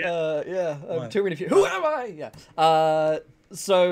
Lords, not Lords, Sir, the priest, names. Father Algernon. Yes, he made him flee. And Yeah. are there any of them left, or can I just fucking waltz right in now? There are. You could always waltz in there without fighting them. The consequence of that is there will be more of them attacking Sir Godfrey. There are 3 of them. So, like, I've just drawn my sword, and I say, for honor, for glory, for wrath, for ruin. Oh, wait a minute. I pull the sword away, and I walk in. I can just walk in. Large King table. son. There's about 100 chairs around it, and make me an intellect task 3. So Always intellect with Sir I Valentine. know, right? He's gone Guys, none. with your investigative. And this is Boo. sort of investigation or recognizing relics or Right. understanding objects of great power. So anything that applies. Yeah, you get it though, and you spot the chair with the black stone on it immediately. And Interesting. now we go to Edwin. So Edwin, there's still knights advancing on Godfrey, yes? Yes, there are 3 attacking him. Yeah, Edwin extends his left hand and it like transformers itself into a shockwave type gun, and he is going to unleash an onslaught on the lead knight. Shockwave's an underrated Decepticon. I'm not trying to damage him. I'm trying to hinder him, keep him back. You know, it says I do force damage with onslaught, but maybe instead of doing damage, kind of like keep him in place. Yep, we can do that. So let's take a look at this. So mechanically, it just does it, right? Well, I got to roll. It's a. All right, make the roll. Well, I would have to spend an intellect, but I don't because of my edge. And then, that's a nat 20. All right, so describe how kind We're of already effects. Like you would be doing extra damage, like 4 extra damage. I'd like to affect multiples of them then instead of just one. You hold 2. You've got 2 of them under control now. So now it is a single knight in combat with Godfrey. Godfrey, you're on deck. Well, Godfrey is very upset about the loss of that shield. It was a family heirloom. So yeah, he's going now it's garbage. Now it's garbage. It's garbage. So he's going to draw his sword and try to take this knight's head from his body. All right, do that thing. So they are 4, correct? Yes. Level 4. You'll hit them on a 12 or higher. You might have training that reduces the challenge. I'm going to spend 1 point of to do a thrust to give myself 1 extra damage. And then I'm going to also spend a level of effort. And I'm going to spend those points out of my luck pool so that those 3 points come out of my luck pool instead of my normal stats. He is, in fact, a lucky knight. I am lucky. And that's going to do it. That's going to get there. Yeah, that totally cracks him. So that's 6 damage. All right, so that, the knight, has been buckled, staggered. If this was like 4th edition Dungeons and Dragons, he's bloodied, so he's half dead from that single blow, which is almost enough to strike him down. Do you offer him the opportunity to yield and submit? Yeah, I'll just in one solid move, just draw the sword, just hit him across, and then just be like, "You may yield and walk away." He drops his knee.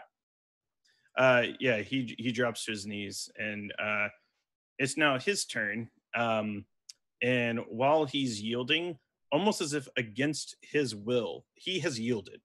He has stopped fighting.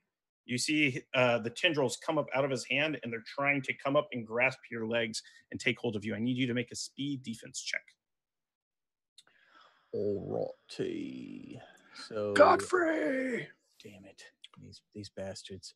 So I'm trained, so it brings it to a 3. I'm going to spend a level of effort. I got an edge of 1, so it's only 2 points. And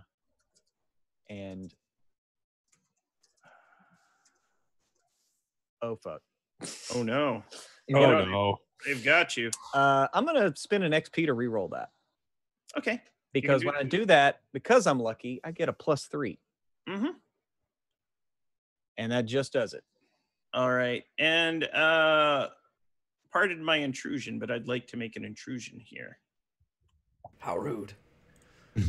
I'll allow it. I'll allow it as well. All right. So, for the audience that might not be familiar with Cypher system, the concept of GM intrusions, game masters are allowed to introduce a dramatic complication to the game that may make it more interesting. Players can deny it by spending an XP, but Godfrey now gains an XP and an XP to hand to another player. Who would you like to hand it to? Only because it will get me out of his debt, but I'm going to give it to Edwin. And he did just help me. Good deal. So here's the intrusion. I totally forgot these knights have armor that reduce damage. They only have armor. I was just letting it hit them straight. Whatever. It's one shot. You see a figure. Her skin is glowing bright gold, and there is a miraculous sword with a pure white blade affixed to her left hand. And My God. yeah, she is seen the far end of the hallway, approaching slowly. This is, in fact, Queen Guinevere, the Dread Queen of Camelot, and she has appeared. And that is the complication. And with that, we go to Father Algernon's turn. Well, things have gotten quite interesting, I must say. The lady herself has entered the field. Do not let her approach.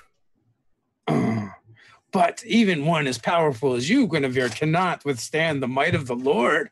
And I'll turn my terrifying gaze on her and probably have to spend a lot of points. So she's a level 6. Okay, so that means spending... what is that? Is that another 3? Let's double check your notes. So terrifying gaze. That's gem. Let me scroll down. Yep. Father Algernon. So you convince one intelligent creature 3 or lower. They must be in short range. She's a little further than that. I'm going to say that this still works though, just because, whatever. She's close enough. So you apply effort. So I cannot affect her because level 5 target would be 2 levels above the normal limit. I think what you do is you can keep adding. So you'd have to add 3. So yeah, you'd have to spend 4 intellect points. Okay. All right. I will totally do that to make her stay where she is because she's freaking terrifying. Yes, she is completely where she's at now. So bow before the will of the Lord. And she is paralyzed. And when you speak the name of the Lord, the emblem of the Holy Grail on the Siege Perilous illuminates. Then we switch to Lord Valentine, who is in the room. There is a miraculous chair with a black stone. You had recognized it. Now it's immediately recognizable. I'm going to step towards this chair, which is my try to use it? Absolutely. That might not be Lord Valentine. Let's see what this does to poor Will. Will walks willingly into the night. All right. So when someone sits in the chair with this artifact on it, you will gain true vision about one topic of your choice. However, most users die immediately as the vision comes over them.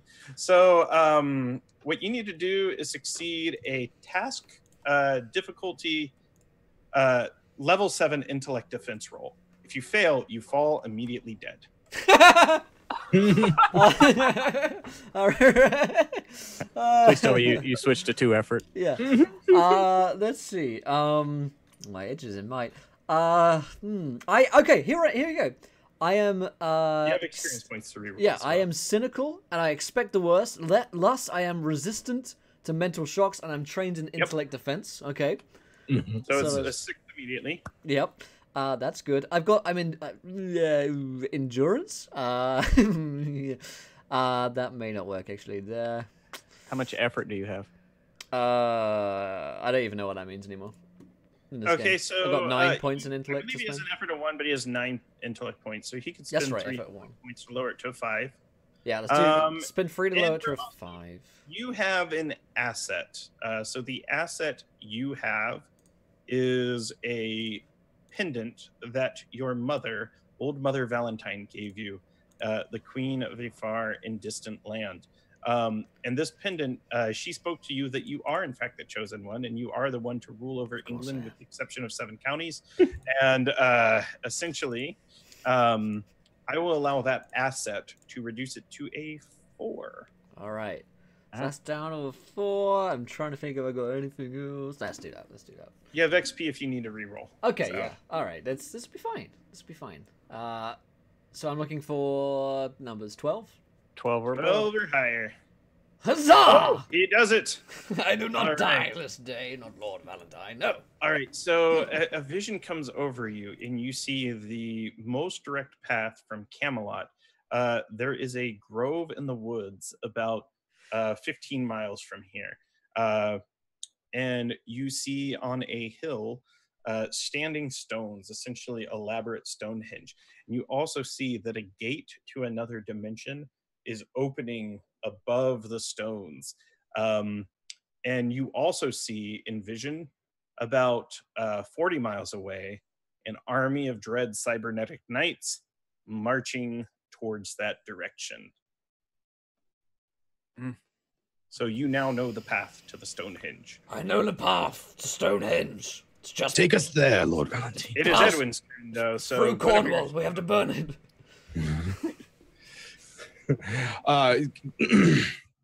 Edwin would like to keep these knights at bay if possible, pressing them with his repulsor beam from his cybernetic gun hand Yes.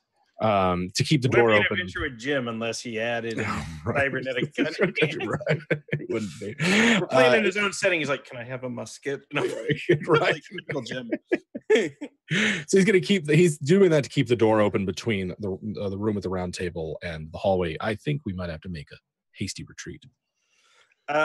You may do that. So if you make the retreat, you're going to have to let go of the knights that are at bay. However, they are essentially frightened of you guys. So do you retreat and start making haste, or do you continue to hold them at bay? I think we should get out of here if we know what the location is. The queen approaches. Lord Valentine, flee! We must make it to the hinge. Agreed, I know the way. Onwards, brothers. For glory, for honor, for valor, for wrath, for ruin, for Lord Valentine, for common sense, for God, for Camelot, for England. Oh, let us just retreat already. I keep running as I'm going. Like, for... This is the doll. You just pull the string and he says, yeah. "Best Christmas present ever." $49.99. So what I'd like to do with my repulsor beam is to put a little English on it and see if it'll knock them down or somehow toss them aside, if I can. All right. Wait, so Edwin, let us do this on 3. 1, 2, 5. Wait. Is it 3 and then go, or is it at 3 we just go? on 3. Okay. Nice. All right, so you've kind of your power works as described. And Godfrey, you're up. Godfrey will tear his gaze away from the approaching queen and yes, we must depart.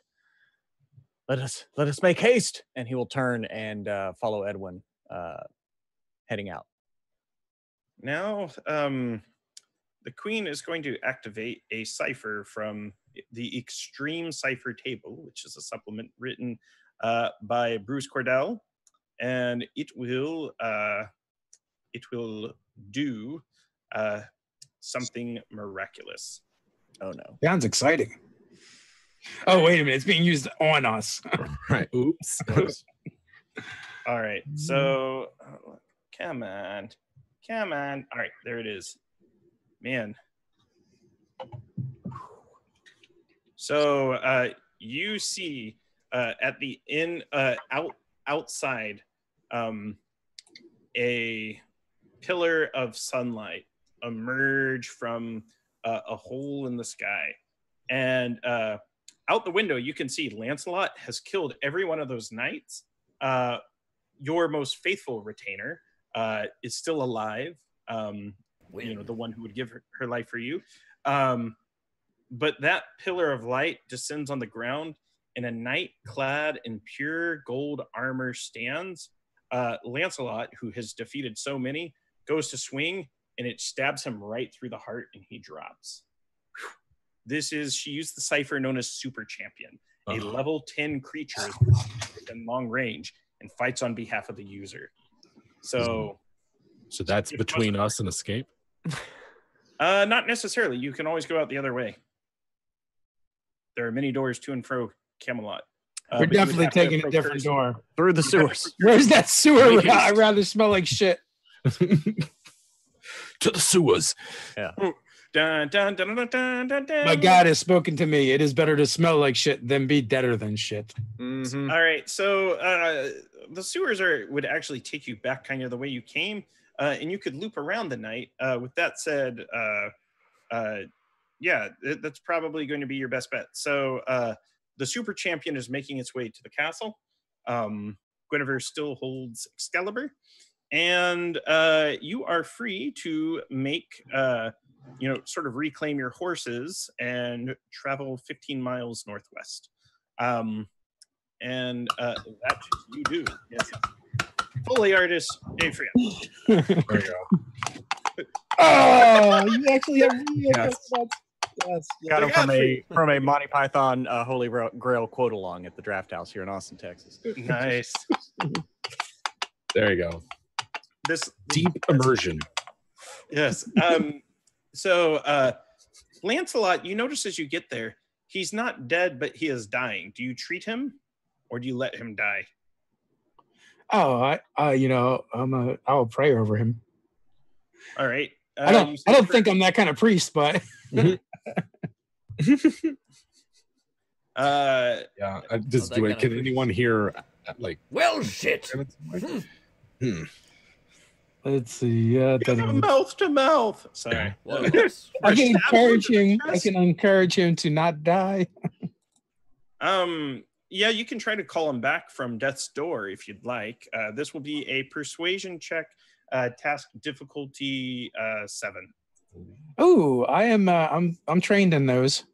Can I be given an asset by getting Sir Lancelot's flask or whatever that he always drinks? Like, yeah. Taste what life is like. Yeah, so that's an asset. 1, you're helping. 2, you're using that. So that'll reduce it by 3. All right, so what are we at now? I think 3. Oh, we're at a 3, so I need a 9. I will spend the 2 for my edge, and let the die fly. Oh, Oh no!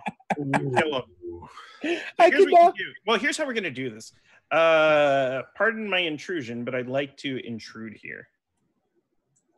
I have no XP, so I have no choice but to So accept intrusive. Okay, so here's what. So you have an XP now, and you can give one to another party member.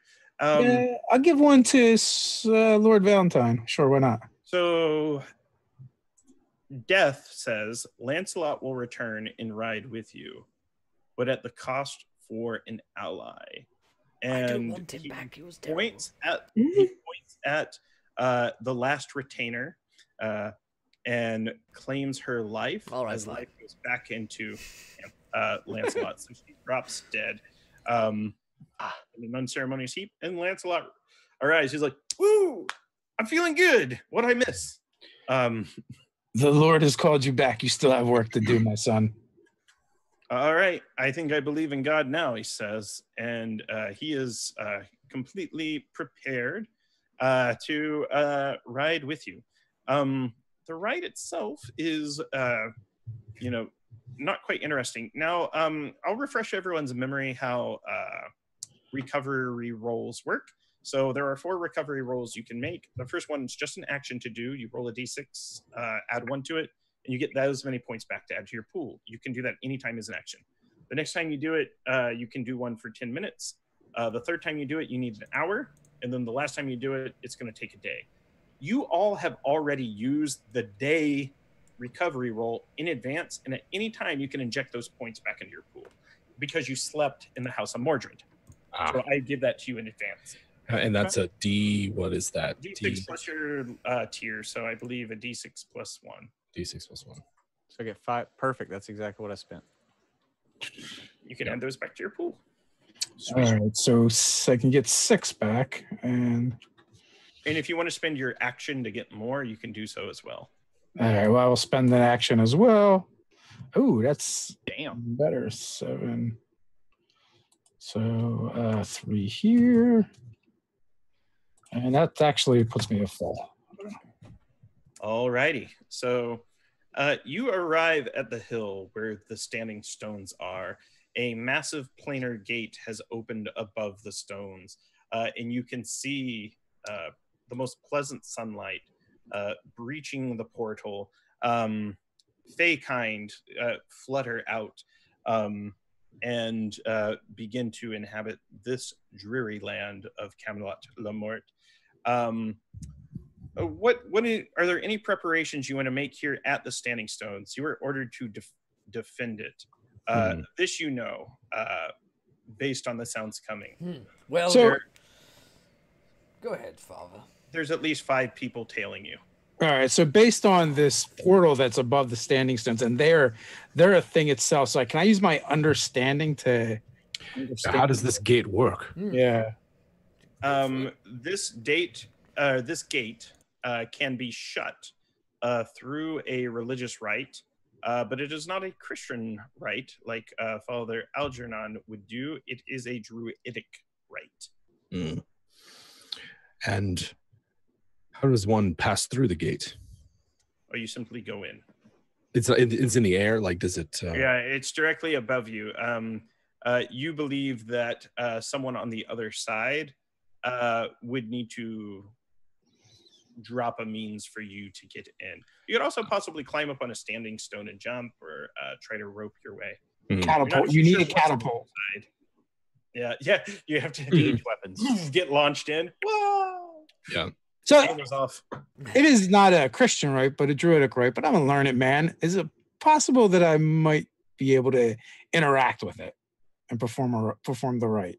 You can, but it'll take twice as long. Perfect. And essentially, if we get into combat, it will take 6 rounds, and you'll have to be focused on that. And we are being pursued by 5 riders. 5 Yep, riders. there's Yes. 5 riders. Is it? Huh.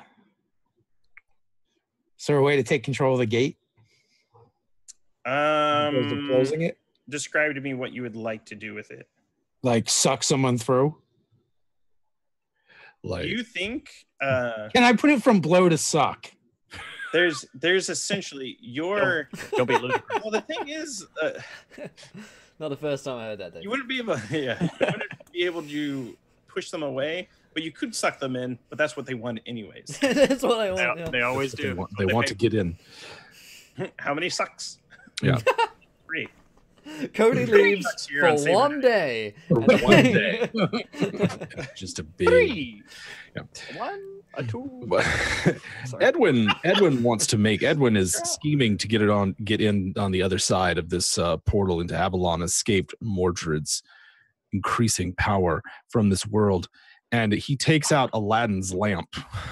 Oh my Nice. god. All right, here it comes, guys. Jim fucks the party over. Hold on to your butts. The inevitable Jim Davis one-shot betrayal has happened. All right, so do you rub the lamp? Uh-huh. A genie appears in a puff of smoke Mm. and remains manifest for up to an hour until a wish is requested of it. If the user makes a wish, it is granted within the limits of the wish, and the level of the effect granted can be no greater than the level of the artifact. This is maximum level, it's level 8. And once it's granted, there's going to be the lamp will deplete. So the genie appears. You know, he has almost like Aztec shoulder pads, and I know he's not from Mexico, and he has like long braided silk like tassels coming off from it, like all over. And he has a very long kind of like dancing ponytail. He has heavy eyebrows and pointed ears and a very long goatee. And his eyes are like lightning. And he sees you and he goes, "Who summons the great genie of the lamp? What desirest thou?" I am Edwin. I desire only one thing, genie, to dwell whole and hale within the realm of Avalon. Summon me the white dragon of Albion to defend this gate and carry me beyond, and you will be free. All right. And he says, "The dragon will be summoned." And the genie disappears. And with that, you see in the distance a large silhouette forming, massive, gargantuan on the horizon, and it's coming in. It's going to take 3 rounds before the dragon arrives. And in that moment, so the depletion roll. The depletion roll does not deplete, but if Edwin makes it on the other side of Albion's gate, he will release the genie from servitude. That would be nice. I turned to Godfrey. Did he mention anything about actually controlling the dragon? Didn't someone say He did slay say a dragon to once? defend the gate. And see him to the other side. To defend the gate and get me to the other side. I see a lot of loopholes. I see a lot of wiggle room. Well, think about this too. He said, "Summon the dragon to defend the gate and to take me through the other side." That kind of sounds like 3 wishes. So with that said, the genie will interpret it. However, the dragon is coming. Mm-hmm. And it is coming through, and it is a ways off. With that said, you see 4 figures emerging from the cardinal directions. They are knights. You hear the familiar mechanical sound of all of them. Lancelot draws his sword immediately. And then, last but not least, the Lady of Twilight herself, Queen Guinevere, emerges like the sun returning at the dawn of day and pierces the forest, Excalibur in hand. And it is time to defend the gate. So in 3 rounds, the dragon will arrive. In 6 rounds, Father Algernon will have complete control of the gate.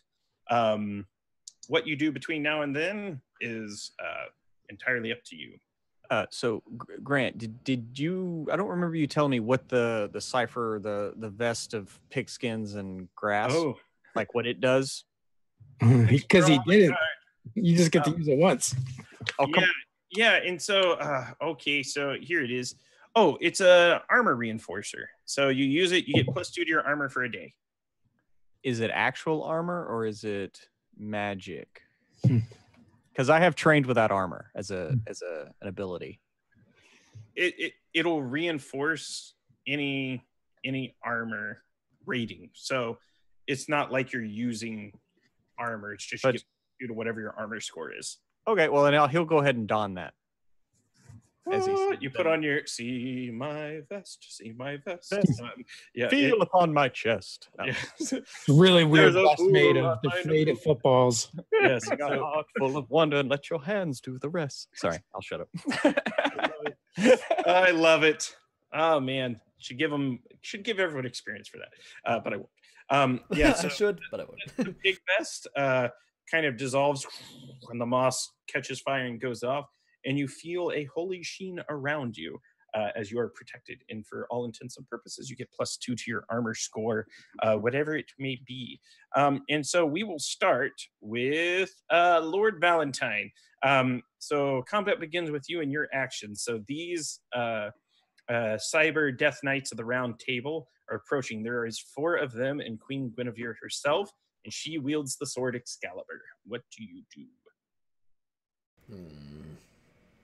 Well, seeing as Edwin's up to his own tricks, I call out, "You there! Woman who wields Excalibur, my sword! I would fight you for it, in deadly combat, and I doth throw down my gauntlet of doom upon you, and I shall gift unto ye a mischief, one from which you will not recover. I swear this upon all that is holy in England. I swear this upon all that is unholy in Scotland. And while it is uncouth for a man to take down a woman such as ye, I shall make an exception for you. She looks at you and says, I am England. Now, is there an action there? Or well then, lady, then I am Brexit. I love it.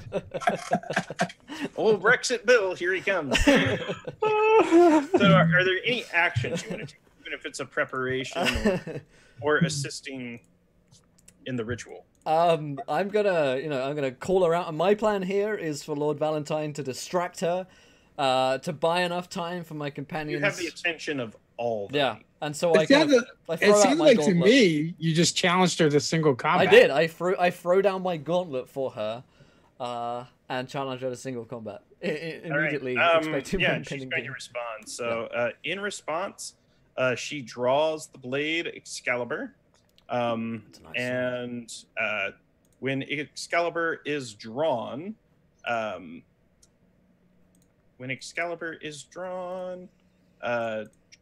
it does something. Okay, so everybody in the area is blinded for this rest of this round. I was literally holding my hand up. Does that count? Damn it! Just unholy light. Everyone is blinded. I didn't want to see what's coming anyway. Yeah. So, and with that, it is Edwin's turn. Are all of the enemies focused on Valentine? Yes. Right. Yes. It's hard for you to tell because you're currently blinded. I'm going to move so that a hinge is between me and the source of light, and keep an eye out for the dragon. Yeah, he should arrive in 2 rounds. Okay. And it is Godfrey's turn. Godfrey is going to, and we say it looks like that they're going to let them fight, maybe? Here's what I would say. All these Cyber Death Knights are trained upon Lord Valentine. Queen Guinevere can always choose a champion to face off in her stead. Mm-hmm. And it's hard to tell exactly what her intention is. However, she does wield the sword, and she does not like this braggart smell. Okay, well then, I already have my sword out. I'm gonna have produce a dagger, and I'm gonna do Overwatch. I'm gonna spend 1 int point to watch the duel area. I'm gonna watch Lord Valentine's back, and if anybody comes in there, I'm gonna pop off a dagger in him. All right, and let's give Father Algernon a turn. So you're doing the ritual, but you can also do other actions if needed. I kind of look at it this way.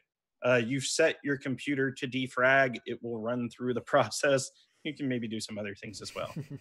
Okay, well, I guess what I'm going to do is I'm going to designate. I'm going to make a judgment. That's what I'm going to do. I'm going to make judgment. I'm going to designate Guinevere guilty, or she's not actually done the duel. She has a champion. You don't know yet. We don't know yet. Okay. Well, all the same, I will designate her guilty. You do that. So, yes, you do that indeed. So you've passed truth on the situation. She is in fact guilty. What is she guilty of? So I hold up my little scepter club thingy, and I put her beneath the Holy Father, beneath the Father, the Son, and the Holy Spirit. I decree you guilty against crimes of England. You claim to be England, but you are the suffering England. You've turned over England to our enemies and to the unholy powers, to Satanists and the devil himself. You are guilty against crimes of God. Don't forget it's the just pagans. memes, she says. Damn pagans. We all follow the church of Science, we Luddite believe in genes. science now. And with that, she speaks. So the knights have sort of formed a circle, and she calls upon her champion to represent her, Bloody Mormons. Lancelot du Lac, Uh-oh. which she uses a cipher to activate on Lancelot.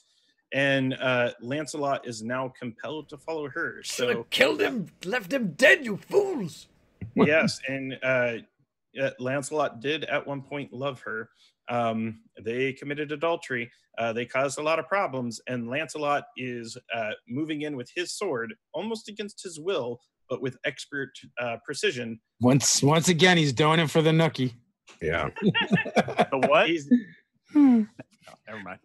He's going in after Lord Valentine. So Lord Valentine, you can either make a might check to defend with the sword, or a speed check to attempt to evade like a chicken. Is this me? Yeah. Okay. I'm gonna. I'll tell you what I'm gonna do first of all. Can I activate my muscles of iron, which give me reducing might-based actions by 1 step for the next minute? 10 Absolutely. minutes, rather. So is that an enabler or an action? I don't know. I don't either. It costs So- 1 might point. I don't think it says in the thingy. So Oh, hopefully I can do this and roll away at the same time, or block the. I think that's an action then. Here's what action? we're going to do, Okay. though. We're going to say that it's activated. Okay. That'll be your action for the turn. You'll get to use it now for the might defense, and essentially just chink, meet his arm with a stronger arm. All so it's a I. task difficulty 8. Lancelot is the most skilled knight in the land. He's a skilled old boy, isn't he? Well, I am practiced with these weapons. Does that count? Does that take a step down for practice? So practice isn't the same as trained. Trained It is simply means you different, can yeah. use them without extra problems. Well, I'm gonna have to spend some points then. So I spend a point for that and spend 3 to bring it down, another 3 to bring it down to what, 6? Which is 18. Yes. And then I may spend it. You might have XP that you can use to re-roll. Yeah, I gotta spend 1. I gotta spend 3 more. I'll bring it down to a task. Now remember, Godfrey has Overwatch over the area. Is there anything Godfrey's Overwatch applies to? I mean, I was making sure that no one else other than the person meeting the challenge interfered. Okay, She Lancelot obviously is has- already there. Yeah. Yeah, she already, like, I guess I assume she established him as her champion. So Mhm. then, I mean, no, I'm not going to. Sorry. That's not gonna happen. All right, then I'm gonna roll, and that is a 7 on the dice, which is not gonna do it. So I'm gonna spend. I don't think I spent any of my XP because I've not been paying any attention to how to play games. No, you probably have like 8 right Yeah, now. Yeah. You I have got 9. 9. Yeah, so I'm gonna keep going. Nope. All right, let's try that again. Nope. Let's try that again. Fuck my existence. 13? Oh, Is that it? No? What am I looking for? 15? 16? 18? Something high. Oh, fuck 18. my... I... There's our first 4 of the evening. It's officially Saber Dice. 4 is officially Saber Dice. 4, 6, and this is my last one. Come on. Holy shit! Wait, is that... Let's Okay, allow- wait a sec. Yeah. 1, 2, 3, 4, 5, Wait, is 6, Cody 7. watching? I've got one more. Cody, fuck off! Cody, Is it get, Cody. get out of here, Cody. All right, I have 9 XP, the one from the gym intrusion. Yes! All right, Get out of so here, what Cody. effect do you want to happen? So there is an effect that occurs that is greater. It might be you've disarmed him from his blade. It may be that you've attacked him with a counterattack. Yeah, I want to counterattack. You know, I've like, there's like 10 seconds where I'm just flailing wildly. Yeah, I figure this is like an anime. He's going, "Ah!" and you're like, "Ah!" and then finally. Yeah, the final kind of, and I want All right, to with my so, lightsaber. describe your blade to me. Yeah, you're using a lightsaber and you just cut him in half. Oh, High ground. rise of the dark side. That's right. God, Valentine does have the high ground. I certainly do. I'm going to my weapon is probably like this really nice. It's pretty like a rapier or a longsword, you know, something that my runs in my family. My father gave it to me, and it's got my family, you know, sigil on it. And I'm gonna try and smack him back with the riposte, the parry and riposte. All right, so you do describe your blade to me. Is it just sort of like a large sword? I'd say so. I mean, how much? It'd be great if it's Above like average. That's above average. great sword, just Just a huge fucking Dark Souls cleaver. or him, yeah. Yeah. All right. Yeah. So I'm gonna say is that does 8 points of damage to Sir Lancelot. He's got some armor though. No, he doesn't. He was dressed as a performer, so he's not in his armor. And yeah, so he takes a lot of damage. It's like the luckiest sword swing I've ever had. You know, Lord Valentine like looks at the blow that I've just dealt to fucking Lancelot. And Yeah, and he's just like, all right, payback's coming. all right, I'm good at this. It is now your turn. Then I doth say I will slice you once again, my good fellow. And All right, make an attack. It's still an 8, so he is a level 8 foe. I know he's the greatest knight that's ever lived. All right. Let's see. Oh boy. Killed Galahad, Kay, and Percival in front of Camelot not too long ago. Let's see. I got that. No, none of that's gonna work for me right now. Okay. Then my weapon's a might-based weapon, correct? I think so. Probably. Do you have any ciphers? Did I give you any ciphers? I've got 2 ciphers, but I don't think I know what they are. All right, so let's find out what they are. And now I have a question for you. Hmm. Do you want to go with something completely ridiculous or something by the book? Absolutely ridiculous. All right, so I'm going to open the book Extreme Ciphers. Oh boy. And we're going to roll the D100 to see what kind of extreme cipher Daddy's bringing out the Lord big Valentine book. had up his sleeve. So it's going to be in the form of a wand, and it's going to do the following. So boy. go ahead and roll. Okay, you rolled a D100. Yep. A 6. All right, so this is going to be a volcano. All right. Jeez, what's this going to do?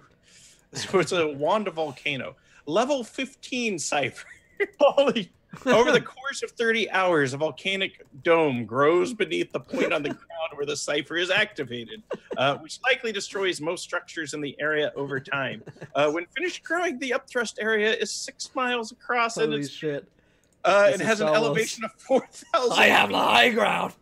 When the growth phase ends, the dome erupts as a volcano for 10 hours. You're going to destroy Avalon. Threatening to destroy an area 5 miles. It's kind of like, dun, dun, dun.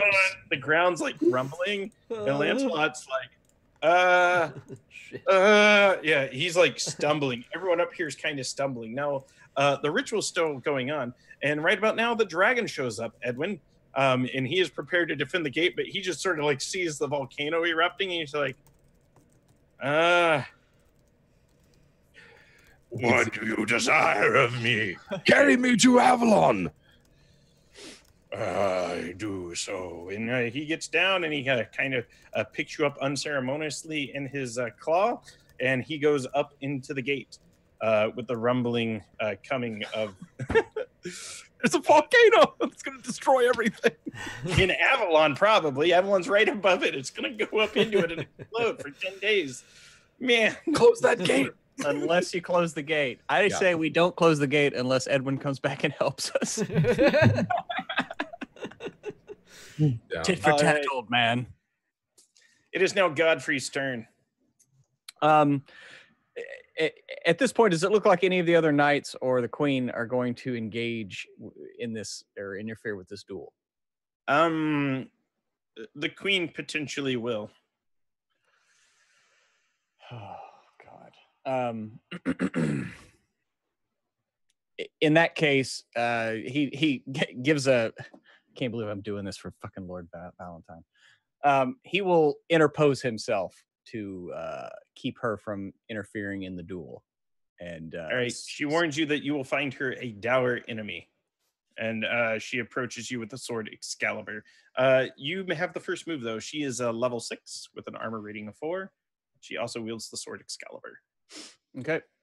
In that case, I will do an initial blow of a thrust. So that's 1 might plus. I'm going to put a level of effort into it. Bring her down to a 5. So I need a 15. Yay! Fuck. Nat 1. I'm gonna Are you using experience? I'm gonna use an experience to re-roll that. And fuck. Okay, well, I miss. All right. So you do that thing in so she in retaliation is going to swing her sword at you. So you need to do a might defense. She is at a might task level 6. You know what? Because I designated her guilty, she decreases her stuff by 1 step. Okay, so 5 now. Well, he did that because I rolled a 12. Then so that would have hit because that would have brought her from a 5 to a 4. Okay, hits her. Now describe the effect to me. Does the thrust do anything special? It just does 1 extra damage, so it's just okay, I'm yeah.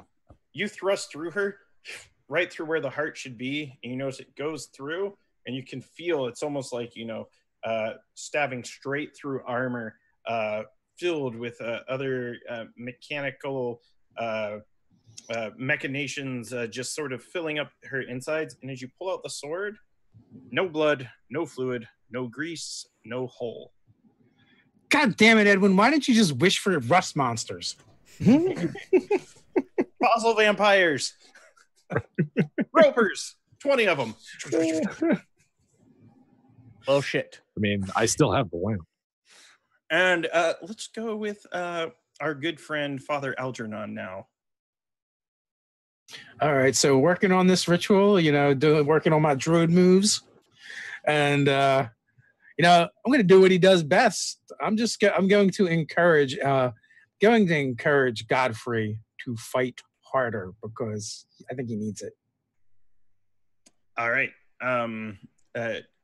Godfrey will do that, saying, it's just Lord Valentine's turn. Lancelot's currently not engaged with you in combat. He's kind of looking like, how do we want to do this? The other knights are kind of cursing him for coward at this point, since he's not engaging. Come here and fight me. I've got like completely overblown confidence for fighting this amazing. Yes, it's like the ground's rumbling, and they're going up to engage you. As I I slowly rise on my volcano. Come up here. Come up here. You have the high ground. Come up and meet me. Come up. I'm gonna fight him, definitely. All right, make an attack. They are each of them is a difficulty 6 to hit. I just have 0 ability in hitting people. Okay, so my might brings it down a task because I got the thing active that I spent a point for. So it's difficulty 5. That's literally all I have. Does a high ground give me something? Huh? Yes, I would count the high ground as an asset. All right, high ground as an asset. And do I count the asset of my mother's pendant? No. Okay. So that's 2. So it's difficulty 5 down to 3. I'm looking for 9s. Fuck me sideways. So pardon my intrusion. I'd like to make an intrusion. I am doomed, so I cannot refuse. Oh, you can't. And I don't think you get experience points or anything like that. I think I have to give it away to a party member. Your volcano is rising at an exponential speed. And it's going up, and it will erupt much sooner than anticipated. Meanwhile, Edwin, the dragon's flying you in Avalon, and you notice the mountains coming up, and you see Lord Valentine not far behind you, just like and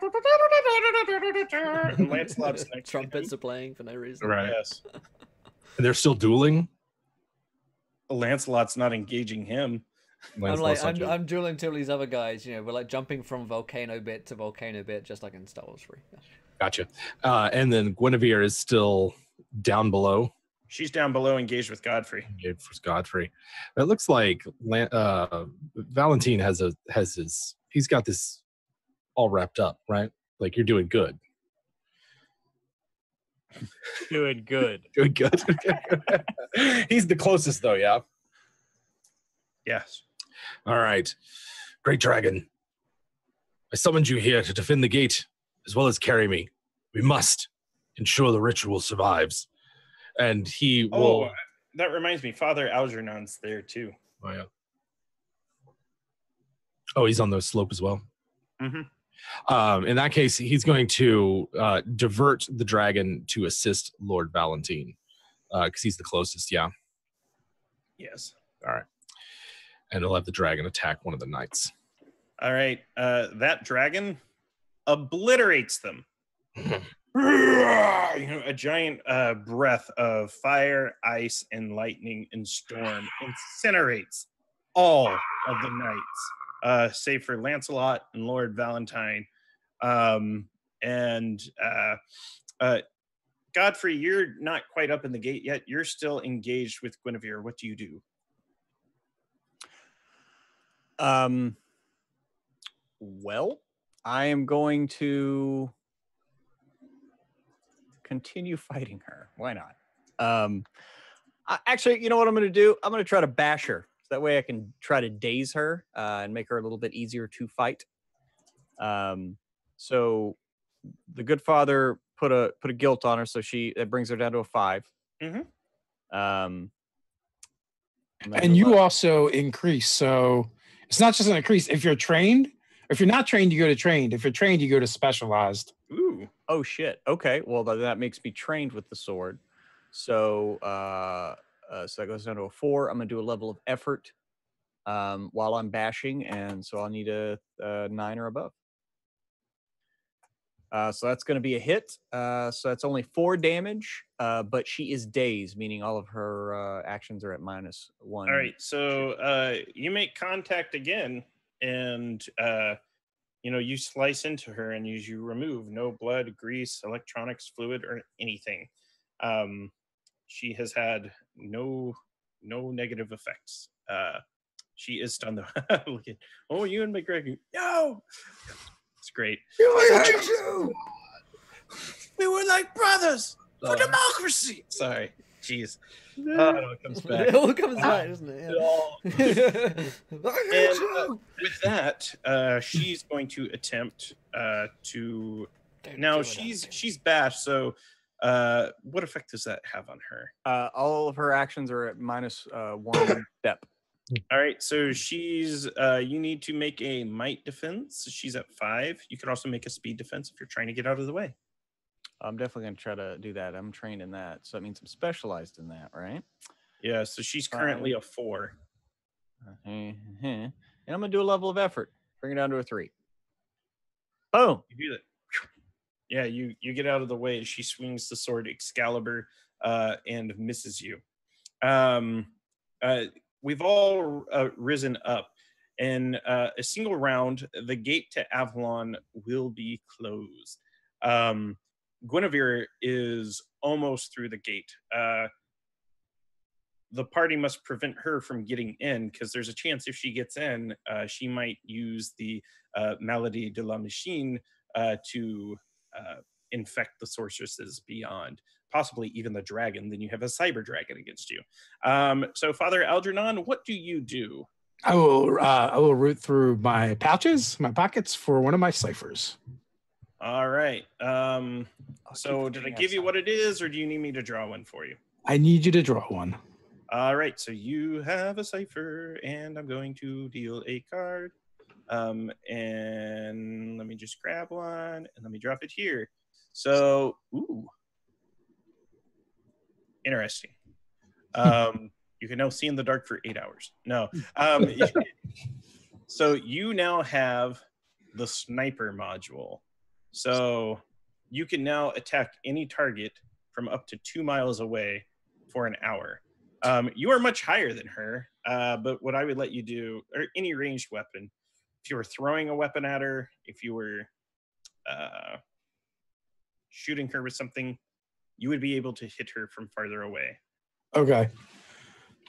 That is not something I am particularly good at. I mean, I can use light weapons, I guess. In desperation, I pull that out and I look at the dagger in my. It's actually like a little knife at my belt, and I pull that I will. Yeah, and you might describe it like maybe you want to use it a creative way. Like you want to use it to attempt to disarm her. You might want to use it to distract her. I vote disarm. I will actually, I will pray and I will throw it and try and knock Excalibur out of her hand. But it's actually attached to her hand, right? It's not. Well, it appears such, but you can see that her hand is grasped around it. So if you've reduced her from 6 to 5, because she is doomed, is there anything else you can do to make this easier for you? So the sniper thing just gives me a range. Practiced, so it just means I can use it. It's a 5. That's a 15. I can spend 3 to make it a 4. Do you have any experience points? I have 1 experience point, so that would give me a reroll. Okay. So with that, let fly, you fool. That's going to suck. So we're going to re-roll, and we're going to get it. All right. So the dagger hits through her wrist. Her hand opens. The sword drops. You notice as it does, it's like you notice malevolent, necrotic, green aura begins to emit out of her mouth, her eyes, her arms, her hands, her legs, and she disintegrates into the void as soon as Excalibur leaves her hand. For that is how she was cursed. If she would ever let go of the sword Excalibur, it would be her doom. Yeah, I kind of picture it too as like not me aiming to disarm her, but me praying to God and then just throwing the knife. Yes. And that's just something good. You just kill. Yeah, and so with that, you have successfully defended the gate of Avalon. You are free to close it. Which side of the gate do you want to be on? Edwin, are you journeying deep into the land of sorceresses and Amazonians? Oh, yes. Perhaps they can cure me of my malediction, and I can join them in their magical reverie. All right. What of Sir Godfrey? Does he return to... Sir Godfrey is a man of honor. He is a knight, and he has a land to reclaim and to heal. Seeing as how he has repaid his debt to Edwin, he does not feel bad about parting ways, but will simply give a nod of respect as Edwin departs on the dragon, and he'll climb back down the volcano and try to get back on his owlbear and get the fuck out of there before it erupts.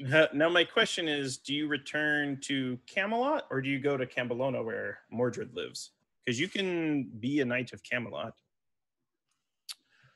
It's always been his dream to be a knight of Camelot. So yeah. Return.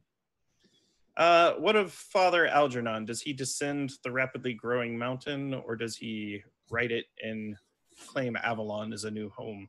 No, he definitely descends, and he's been sent by God to heal the land and the people, and to make sure Lord Valentine does not claim the throne at all costs. As Lord Valentine descends and picks up Excalibur on the way. Just about to say, like, I'm gonna pick up Excalibur. Matter of fact, he goes to Lancelot and goes, "It's your time, son. Go." All right. And what of Lord Valentine? Does he stay in the land of Avalon? I think you know what I do, good sir.